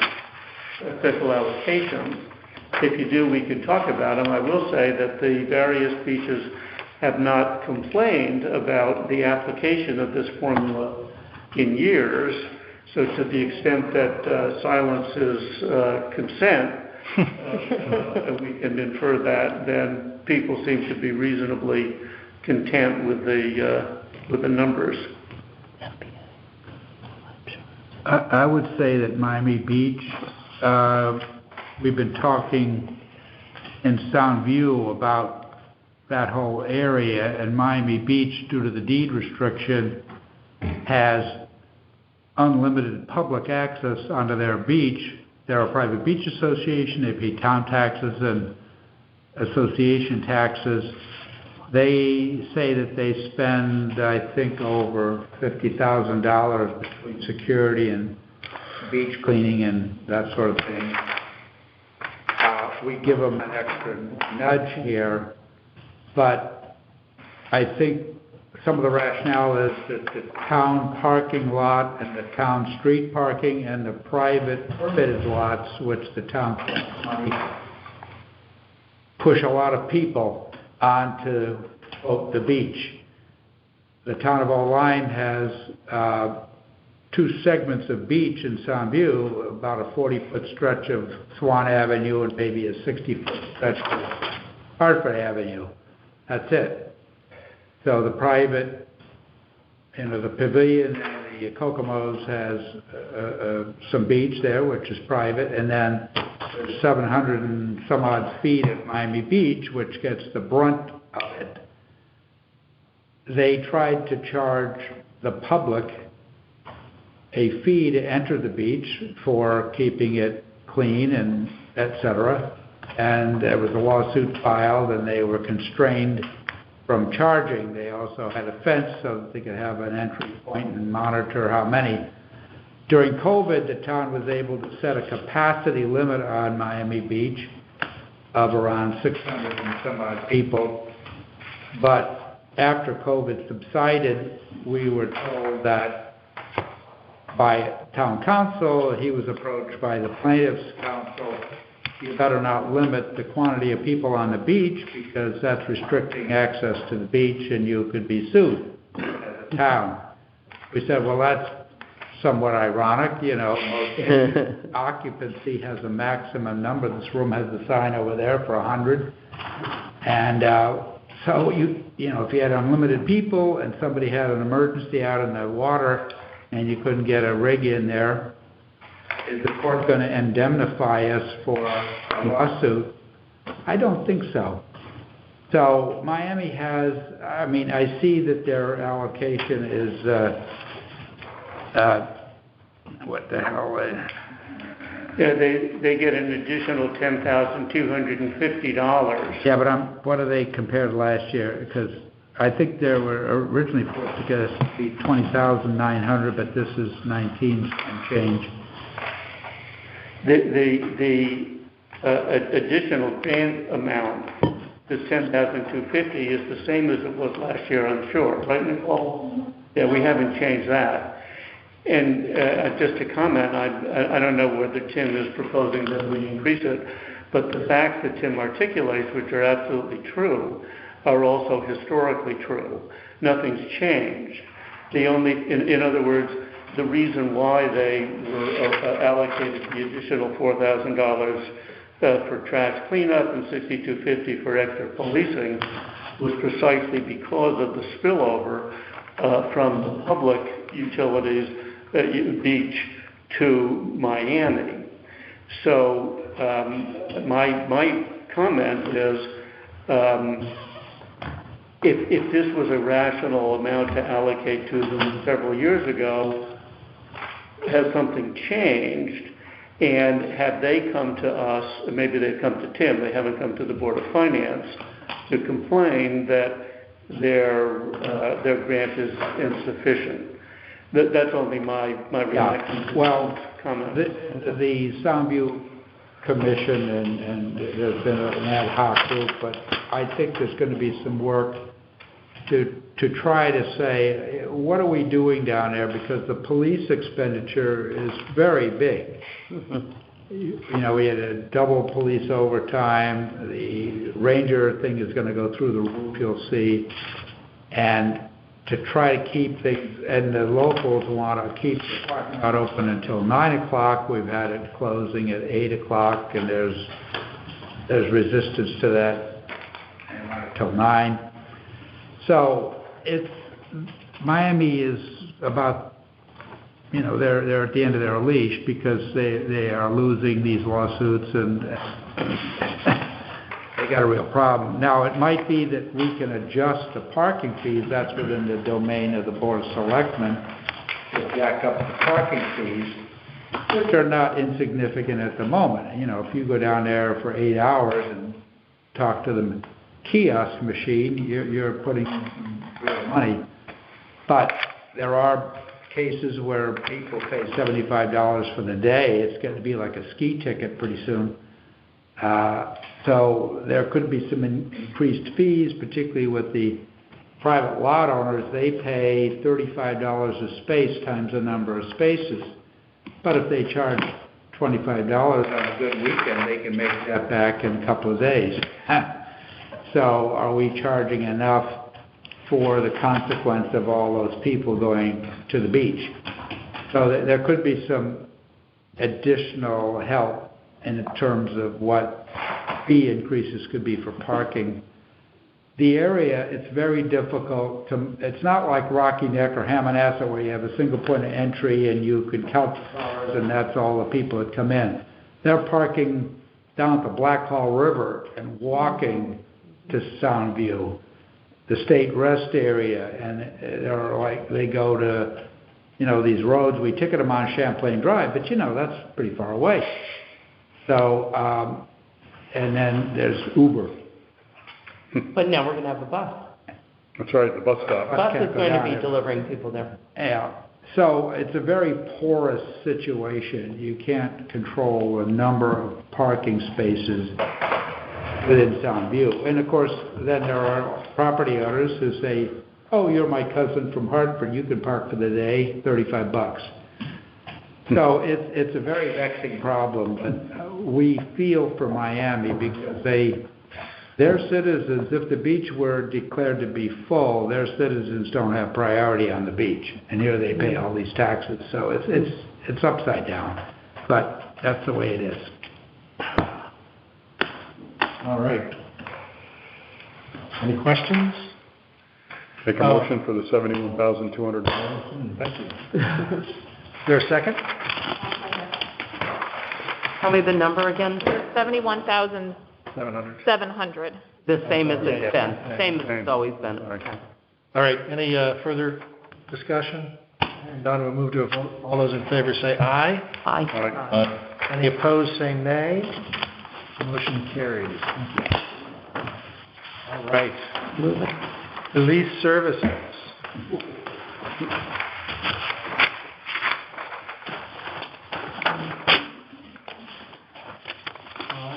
Clarification?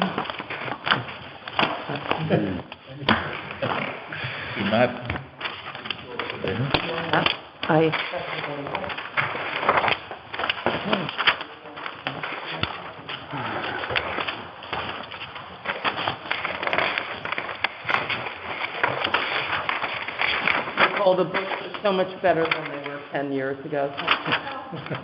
Need a bigger table. Oh, man.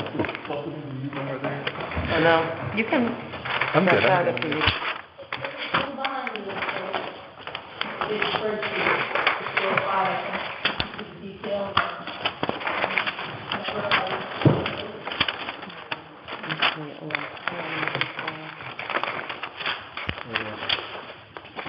Let's start. Again.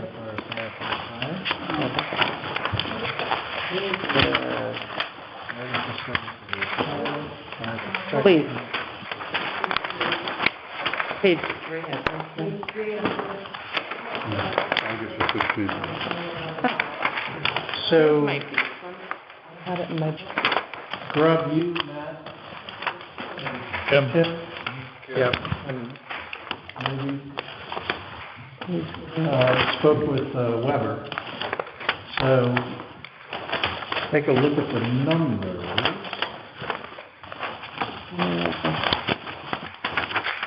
Well, we'll start with resident state police, because that'd be easy. So we're registering the contract for 1 year, it's not out, and not what we're not having, so we still apply.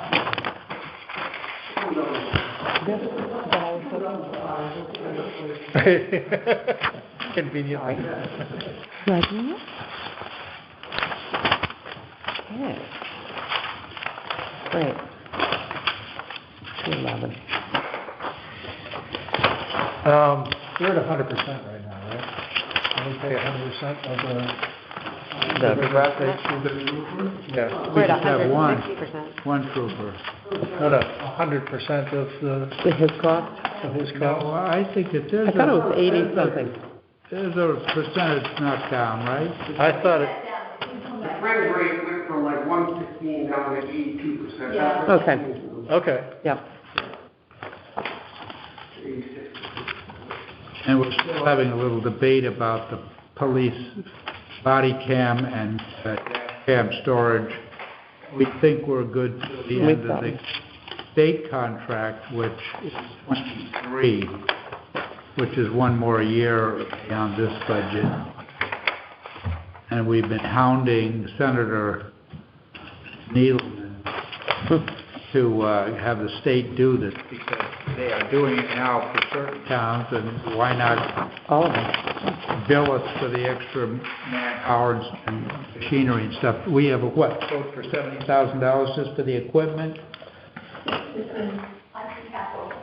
Yeah. I mean, you know, it's ridiculous that all these towns are running around buying this kind of stuff. You know, I guess if we got shot down, we could talk to East Lyme, Saybrook, some of these departments that may be having to move in that direction anyway. The East Lyme, there was an article about a month ago in the paper that they were talking in their budget to take care of it. Yeah, now they have to go on, I mean, it's just trooper towns that might have been in a certain category that would get this accommodation, but that's just a year reprieve, so. Well, let's start with resident state police, right? Yeah. We got 2 line items to consider. Any thoughts? And as Nicole noted, we don't know what it's going to be. Should be good. I'll make a motion for resident troopers to be 220. For a second? Safety, resident state police. Second. Any further discussion? Hearing none, we'll move to a vote. All those in favor say aye. Aye. Any opposed say nay. That passes. Thank you. Okay. Now the fun stuff.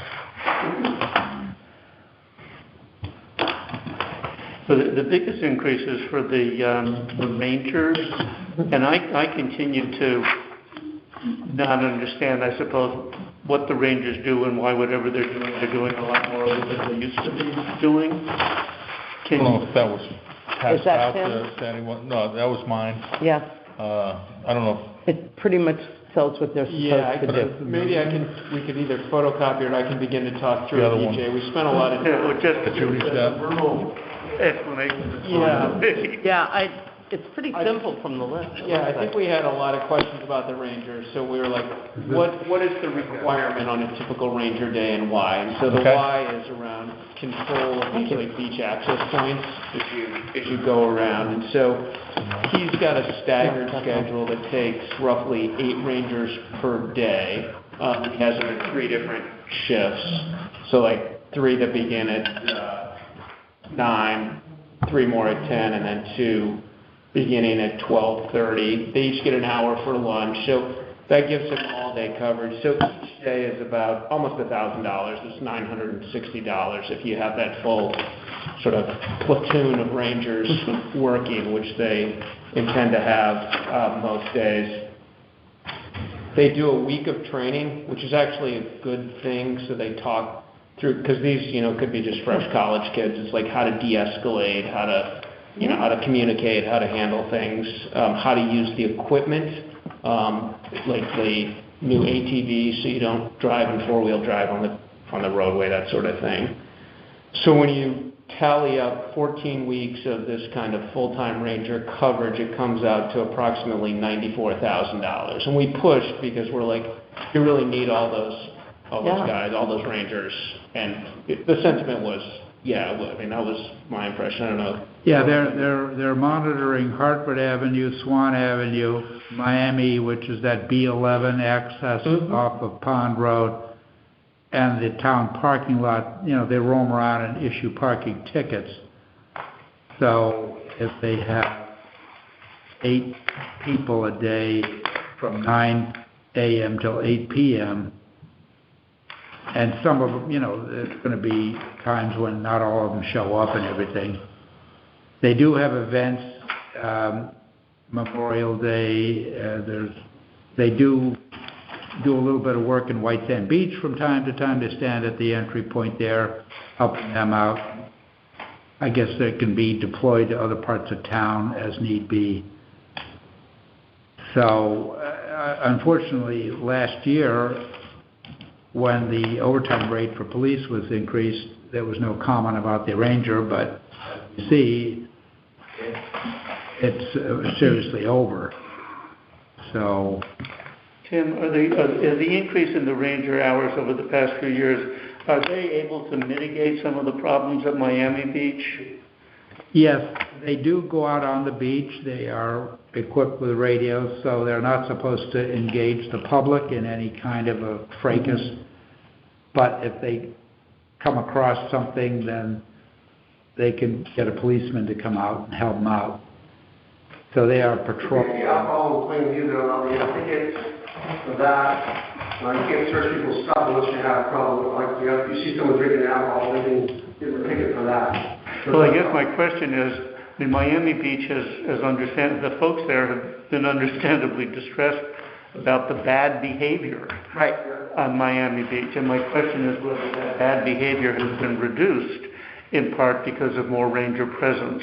I was a trooper here for 20 years, and I was here for 16, and the last, let's say, 3 years have been a lot better than they were. It has been good to hear. The commission too, we're talking about getting lifeguard stands for the rangers to be in, to kind of have a better overview of things. They can radio in, having to walk the beach. Instead of being in the cars. To do different things. I think we're trying to get some Eagle Scouts to build us some things. We're going to try to buy some. I definitely think last year was tough because COVID released a little bit. People got a little wild and crazy.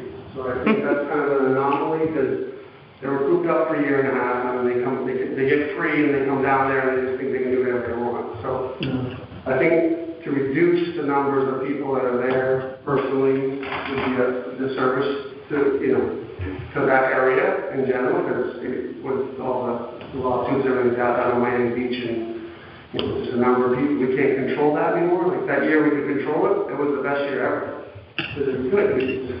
We had it spread out and everything. But I think last year was better. I think it's going to be more better than it has been. But I think it's definitely helped. And there's eyes and ears. We can't be everywhere. You have 2 guys, 3 guys maybe working in police services a day. And they're out there. They're reading. They're told not to engage people, but we train them how to engage people if they have to until we get there. So I definitely think it's definitely subsided some of the stuff. I mean, obviously they're not in charge of the pavilion and local modes, but they can tell us if they see someone coming out of there and, acting intoxicated in the parking lot and say, hey, we got some guy walking is being belligerent, and they can, it's definitely helpful from a police standpoint. And as a trooper and as a part-time officer of the town, it definitely helps. Nicole, I have a question for you too. You can answer this. Are any of the extra ranger time devoted to the Point of Woods private duty? Because there were some rangers over there. All that was, I think they went once down. They're not supposed to be, but there was some. No, they went down once to check the beach, but all of it was full-time events for the most part. And I don't know that all of that time was reimbursed like it should have been, We should have built some of that out. And another comment on the private duty, we entered into a contract to provide private duty security for Point of Woods last summer. And although it was reimbursable, we usually charge third parties a certain dollar amount per day for the use of the car, and that was waived, and we lost a lot of money on that contract. So just the Board of Selectmen, this is that to think about charging that. Or $25 a shift. The private duty fund, which we use for, stuff for police expenses, that's not over and all of that. Nicole, I have 2 questions for you. So we were talking with Dave about that 45 grand that was in the 75, right? Or whatever, 40 or whatever it was. So is the right way to think about this line item, if that were in Rangers instead, that our budget would have been 80 grand this year and we've spent 62 to date? Is that really a better way of thinking about it? Yeah, and I think the Board of Selectmen added that at the end because, my opinion, well, from what Matt Weber said to me, he didn't want those rangers having to do with COVID. The ranger time related to COVID under his budget, under his responsibility. He wanted it under Dave's. And so there was kind of a kiss and match between that. Who's going to have it? Who's going to be responsible? So the Board of Selectmen added it at the end to Dave's line item. It's not used. It didn't get hit. it's not charged over there. Right. Mm-hmm. That would be a bookkeeping So, challenge. so now is that money that was in Dave's fund in the 94 that we're seeing here, and then no longer in Dave's fund For the budget. for the budget? He still has it in his fund, but it's moved, but it's also moved over here? Yeah, I would say that that's a proper number for writing it down, yeah. Okay. But it's, COVID or non-COVID? COVID or non-COVID? the police are not really able to be considered COVID at the moment because it's not that serious. Right, right. So that's where I'm just wondering. Well, it's tricky Yeah. because although in this budget year, the trooper didn't increase his budget for rangers, and there's no COVID fund for rangers, it's odd that we're still over on that line item because we have the same amount of rangers we've always had, and yet so I'm not sure. I can't give you an answer to that. It's just increased hours, it's more ranger time, and, Right. yeah, so it's just over a lot. Right. But maybe, But I don't think it's COVID related. I mean, it looks like, yeah, 1920, yeah, I mean, it's, To your question though, that 94,000, that Yeah. just contemplates the police ranger time. That's, okay. eight rangers for 14 weeks. Uh-huh. but it didn't seem like Dave had very much, he had like $5,800, you know, on that line Plus item. another 8 that has. Plus another 8, that's right, yeah. Yeah. There really was no COVID ranger time. Right. So it was put there, but it hasn't actually been billed against it. I get different stories from Dave. Right. I think fiscal '22, there was No, no but ranger time. I'm just thinking for presentation, because I'm going to have to remember this. The right way to look at it is 40 grand, but we were improperly staffed. That budget should have been higher last year. He should have asked. Yeah. We should have asked for more, because we did 70-some odd thousand back then, and there was non-COVID And related. I can't tell you why he didn't ask for it. Right, Yeah. but it's 40 grand, oops, we didn't budget properly last year. And then we got it. And we did it again. And we went to And ask oops, for we it. did it again. Because we went to town meeting to get Yeah, the for the last year. Oh, that's true. But you did explain, out of that 45, the actual amount was only going to be 18. Yeah, So, yeah.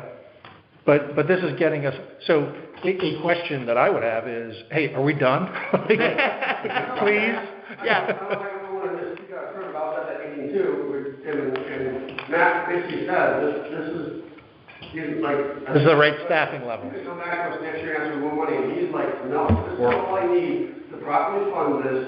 So we have going forward. witnesses. And his goal is to reduce it over years after it gets to a level where we're comfortable that it's gonna get better. People's behavior has changed, and Right, like, that's.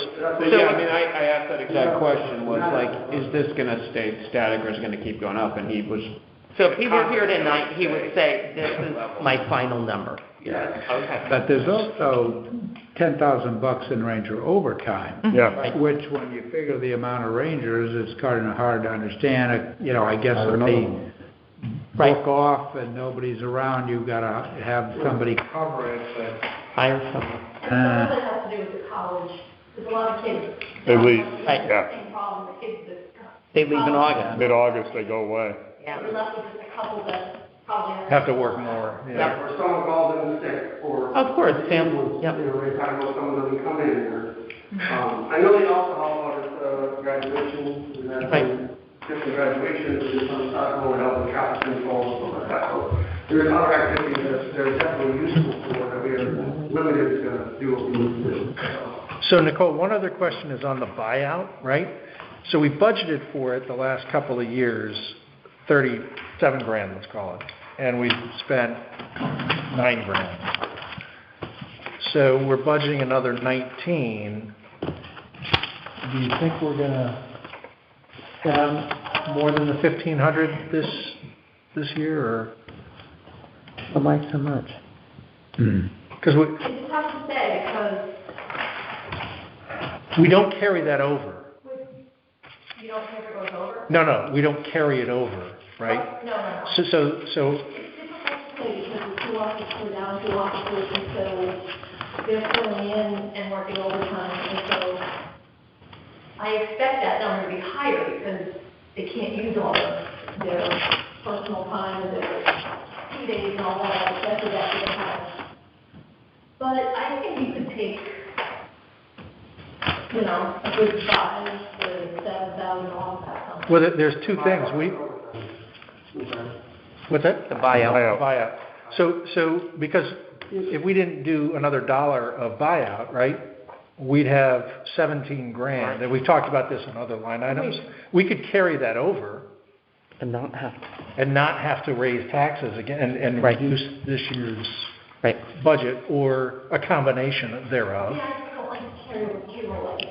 But also, I mean, to me, that's so, Yeah, but we're to the good almost 30 grand. I get it, yeah. you know what I mean? Because if it spikes, I'm sorry. no, that's right.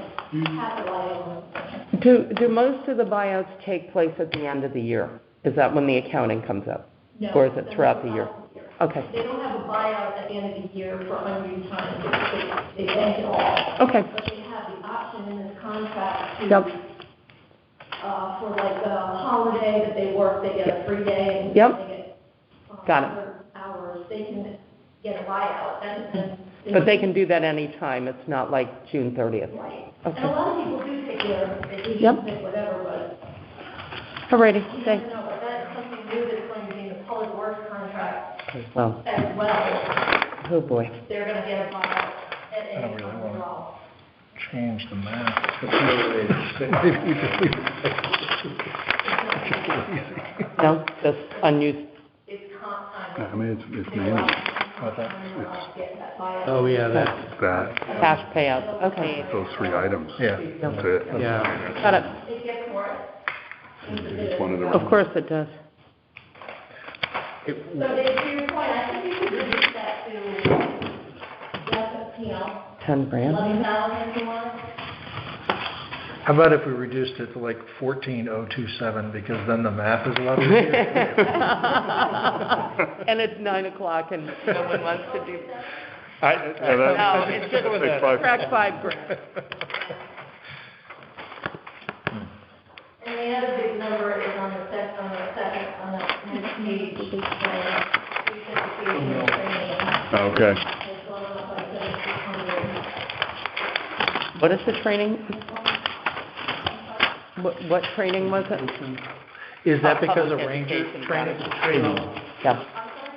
Because of police certification, every 3 years you have to go back and do the whole certification. Yeah. And it's just the timing of it this year, I think, not to speak to it, happens to be a few of the guys that are due for that, so you have to have somebody classes that cost money.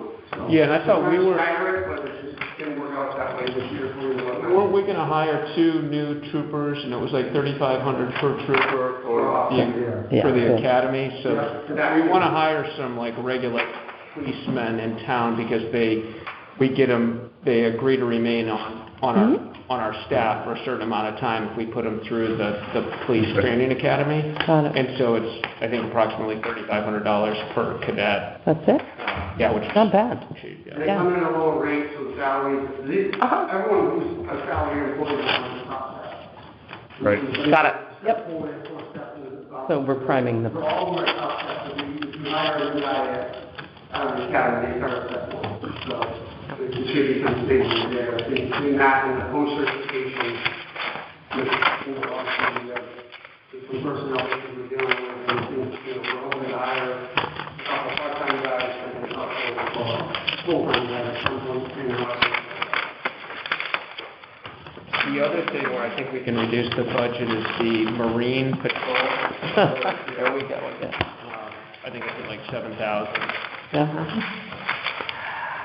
Yeah, it's been a bunch of zeros. Yeah. Yeah, and he agreed that we could put that to 0. It's like No, it really goes your math. How about 145, so it's 75? Matt, what is a marine patrol? What I'm thinking of is a beautiful patrol.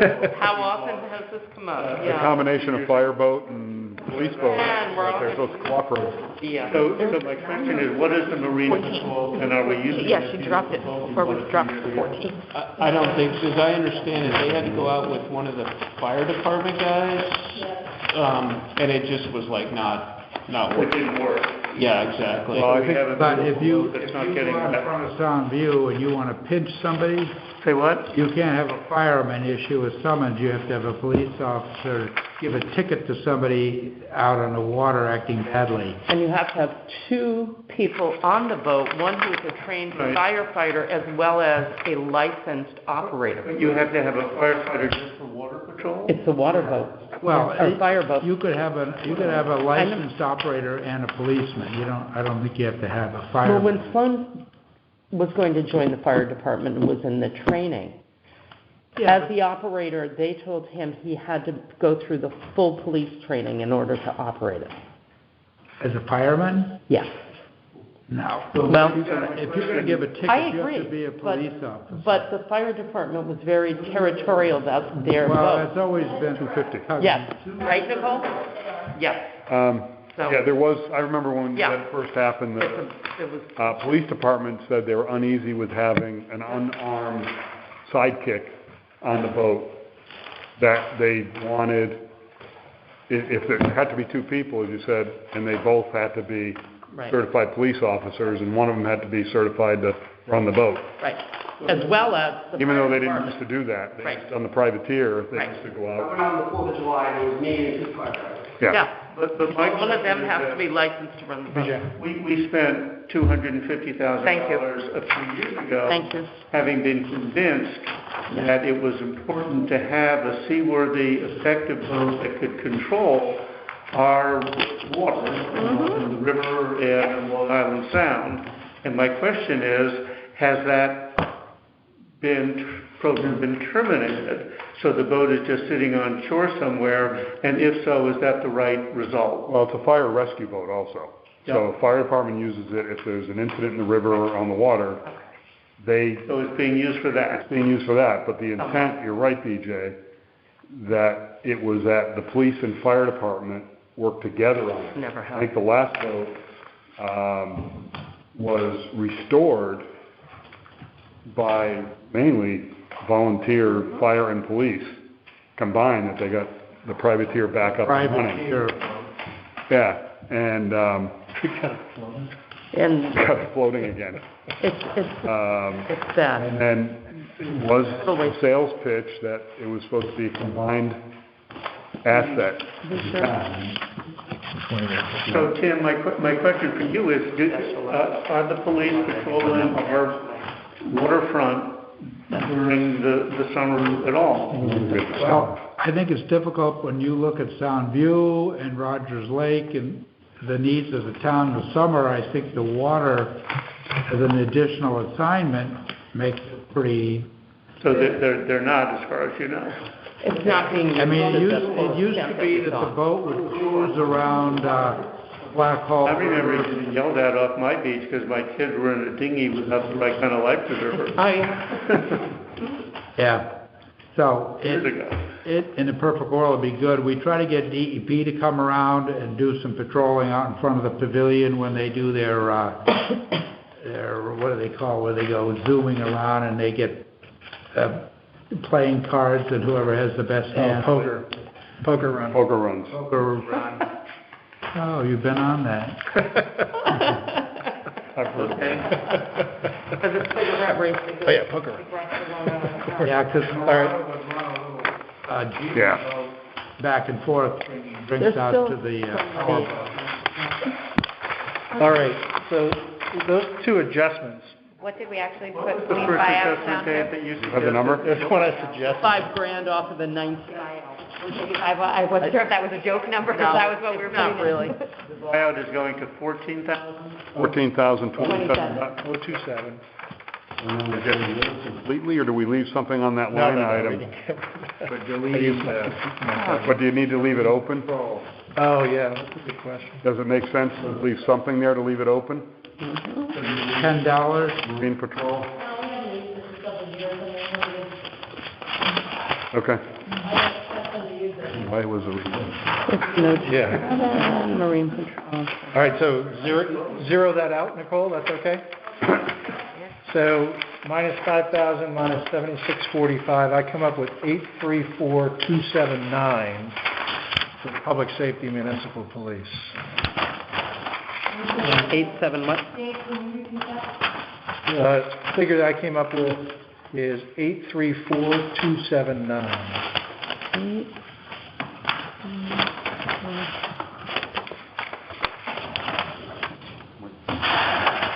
Yeah. Anyone else? Yes, I guess same thing. Okay, great, thank you. I'll make a motion for the 834,279. Oh, yours now. Is there a second?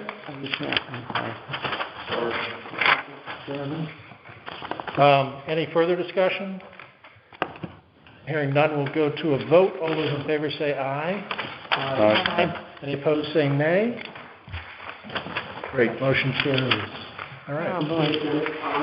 Yeah.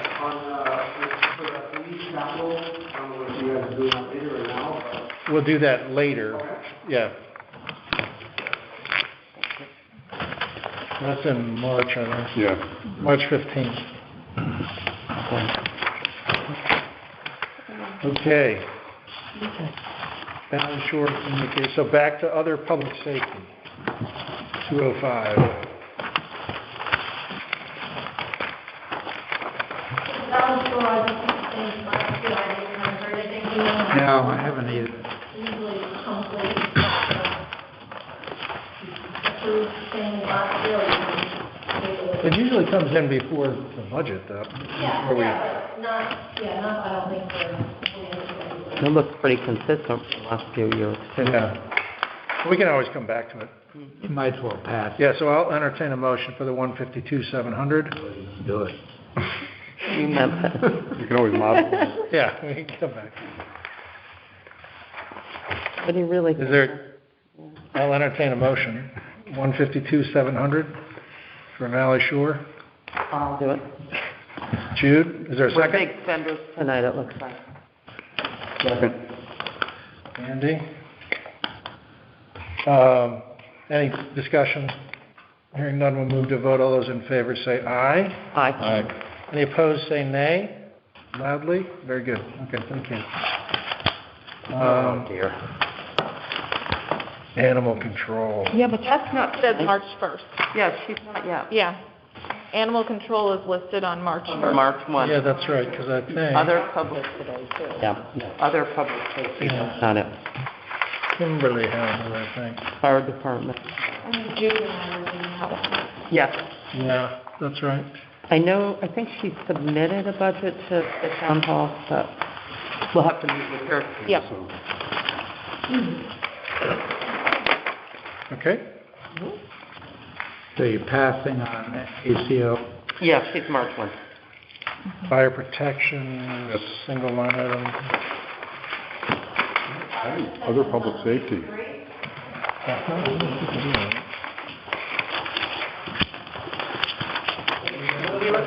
Fire protection, right above fire and marshal. I haven't Oh, seen okay. a letter. Have you seen it? Yeah, no, they usually send a letter just telling us about if there's increased, hydro, increased. You haven't gotten that yet? I would, Yeah. there were some 8-inch mains put in and stuff, so it could be different. Table.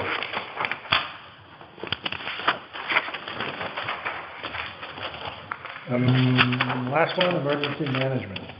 I'm sorry, emergency retirement. Same thing. Page 3 in the middle.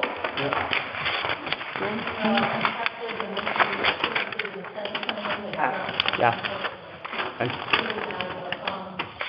So I've done a schedule based on the number of people that qualify for points I won't send it from to the volunteer fire department and ambulance, and that number has really skyrocketed. Yeah. You see, last year, we spent 91,000. Up 15%. The budget is 86,000. Some of that is keys to our pension administrators, but most of it, like 90 grand of it was just in distribution to their numbers, and It just gave me the one for next year, so I think it's going to be just the top. So right, so the 115 is based on your calculation of who's eligible and who's participated in the past. That we pay for Passy. pension. So, if we had more volunteers for, say, the ambulance, does that negate the need for like a full-time? Are you saying we have more volunteers that are participating? I think, This is just, so the volunteers that you get, and they have points that you get for how many hours you put in for those applications. And so there's more volunteer hours. Part-time, DMTs, nothing like that, purely just for volunteers. It's to retain and to attract. So we have more volunteer hours, it looks like. People are volunteering more, and therefore the contributions to their incentive retirement plan have gone up. Right, and the amount, we kind of had an agreement that It would increase. the amount per person goes up with the salary, so if we gave them a 2.5% increase, so will the distribution, so it's about up to 900. To keep them interested and retain them, right? Yeah. And there's a vesting schedule, so is it a 10-year vesting? 7 maybe? This is for the organization. But there is a vesting. But It's at least 5 years. It's certainly a small price to pay when you consider all the volunteer hours. Yeah. That's almost the cost of the. Yeah, you have to have 50 hours to be eligible. You know, pennies. Do you do it for the Board of Finance yet? No. Cost, thanks. We're right, so, because we're not volunteer, I guess. Yeah. so this is a good number we can entertain a vote on. So I'll entertain a motion for the $115,000 for public safety emergency retirement service incentive plan. I'll make a motion. All right, Kimberly? Is there a second? I'll second. Any discussion? Hearing none, we'll move to vote. All those in favor say aye. Aye. Any opposed say nay. Great, motion carries. Okay, so that was a lot longer than I expected. Just a little. And we didn't So- even pass those budgets. What? Table. Tim, if you could follow up with Roberge, or the Board of Selectmen, whomever, on that part-time position. It wasn't really making economic sense to me. I think there's quite a few options in these that require restaurants as well as businesses, so I think it's only 100 occupants. Right. But Dave said he did roughly 60 and it takes him 2 hours, that's 120 hours, and he put in for 200 hours or something. I think he needs to do more than Difficult to take his budget, because it's always numbers out of the air. I mean, it's Yeah. 5,000 for extra admin, so I tried to back into a number, then out, I get it, yeah. It was 3 days before I could finally see all this. I apologize. It's all your fault. And I appreciate this involvement in technology, but I think sometimes it's really stress. Right, and creating a need. Yeah. I'd really like to see anywhere where it's saying that it's taking hours for messages to We get, also because do. that's just, But we don't need there's not that, I mean, we're at Right. 5G in many places, like, that's, Right. schools go out, and all the schools are, Right. no days, delays. Ring at the same time. Yeah. But I just don't think it's all accurate. That's the problem. Yeah, I mean, I think when there's a snow day at school, our house by itself, I think gets 10 messages telling us that school is I'm closed. glad I And I don't see the school They're not investing a lot of time or money in that. Well, schools, I think you get them Are we good? very well. black and white all the time. They're better systems than It would be a simple It's in a better ask place. to just ask, what are you using and how do you manage it? Okay, any other business? None? I'll entertain a motion to adjourn. So moved. Any second? I'll second. All right, all in Thank favor you. say aye. Any opposed? right. Anybody opposed? Yeoman's work has Two begun. in the middle school and one in the elementary. Never say it's gonna be a short meeting. Yeah, it's good though. Not twins in the middle. No, 8th grade and 6th grade. Forgot that. Wow, that's a lot. Middle school was not a hard time, but a bit of a transition time for my kids. And I have one of each, and they both had different struggles. He thinks it works for him, it works. So, am I working with you on any of these? So I'm not officially listed as once with UNC, but I will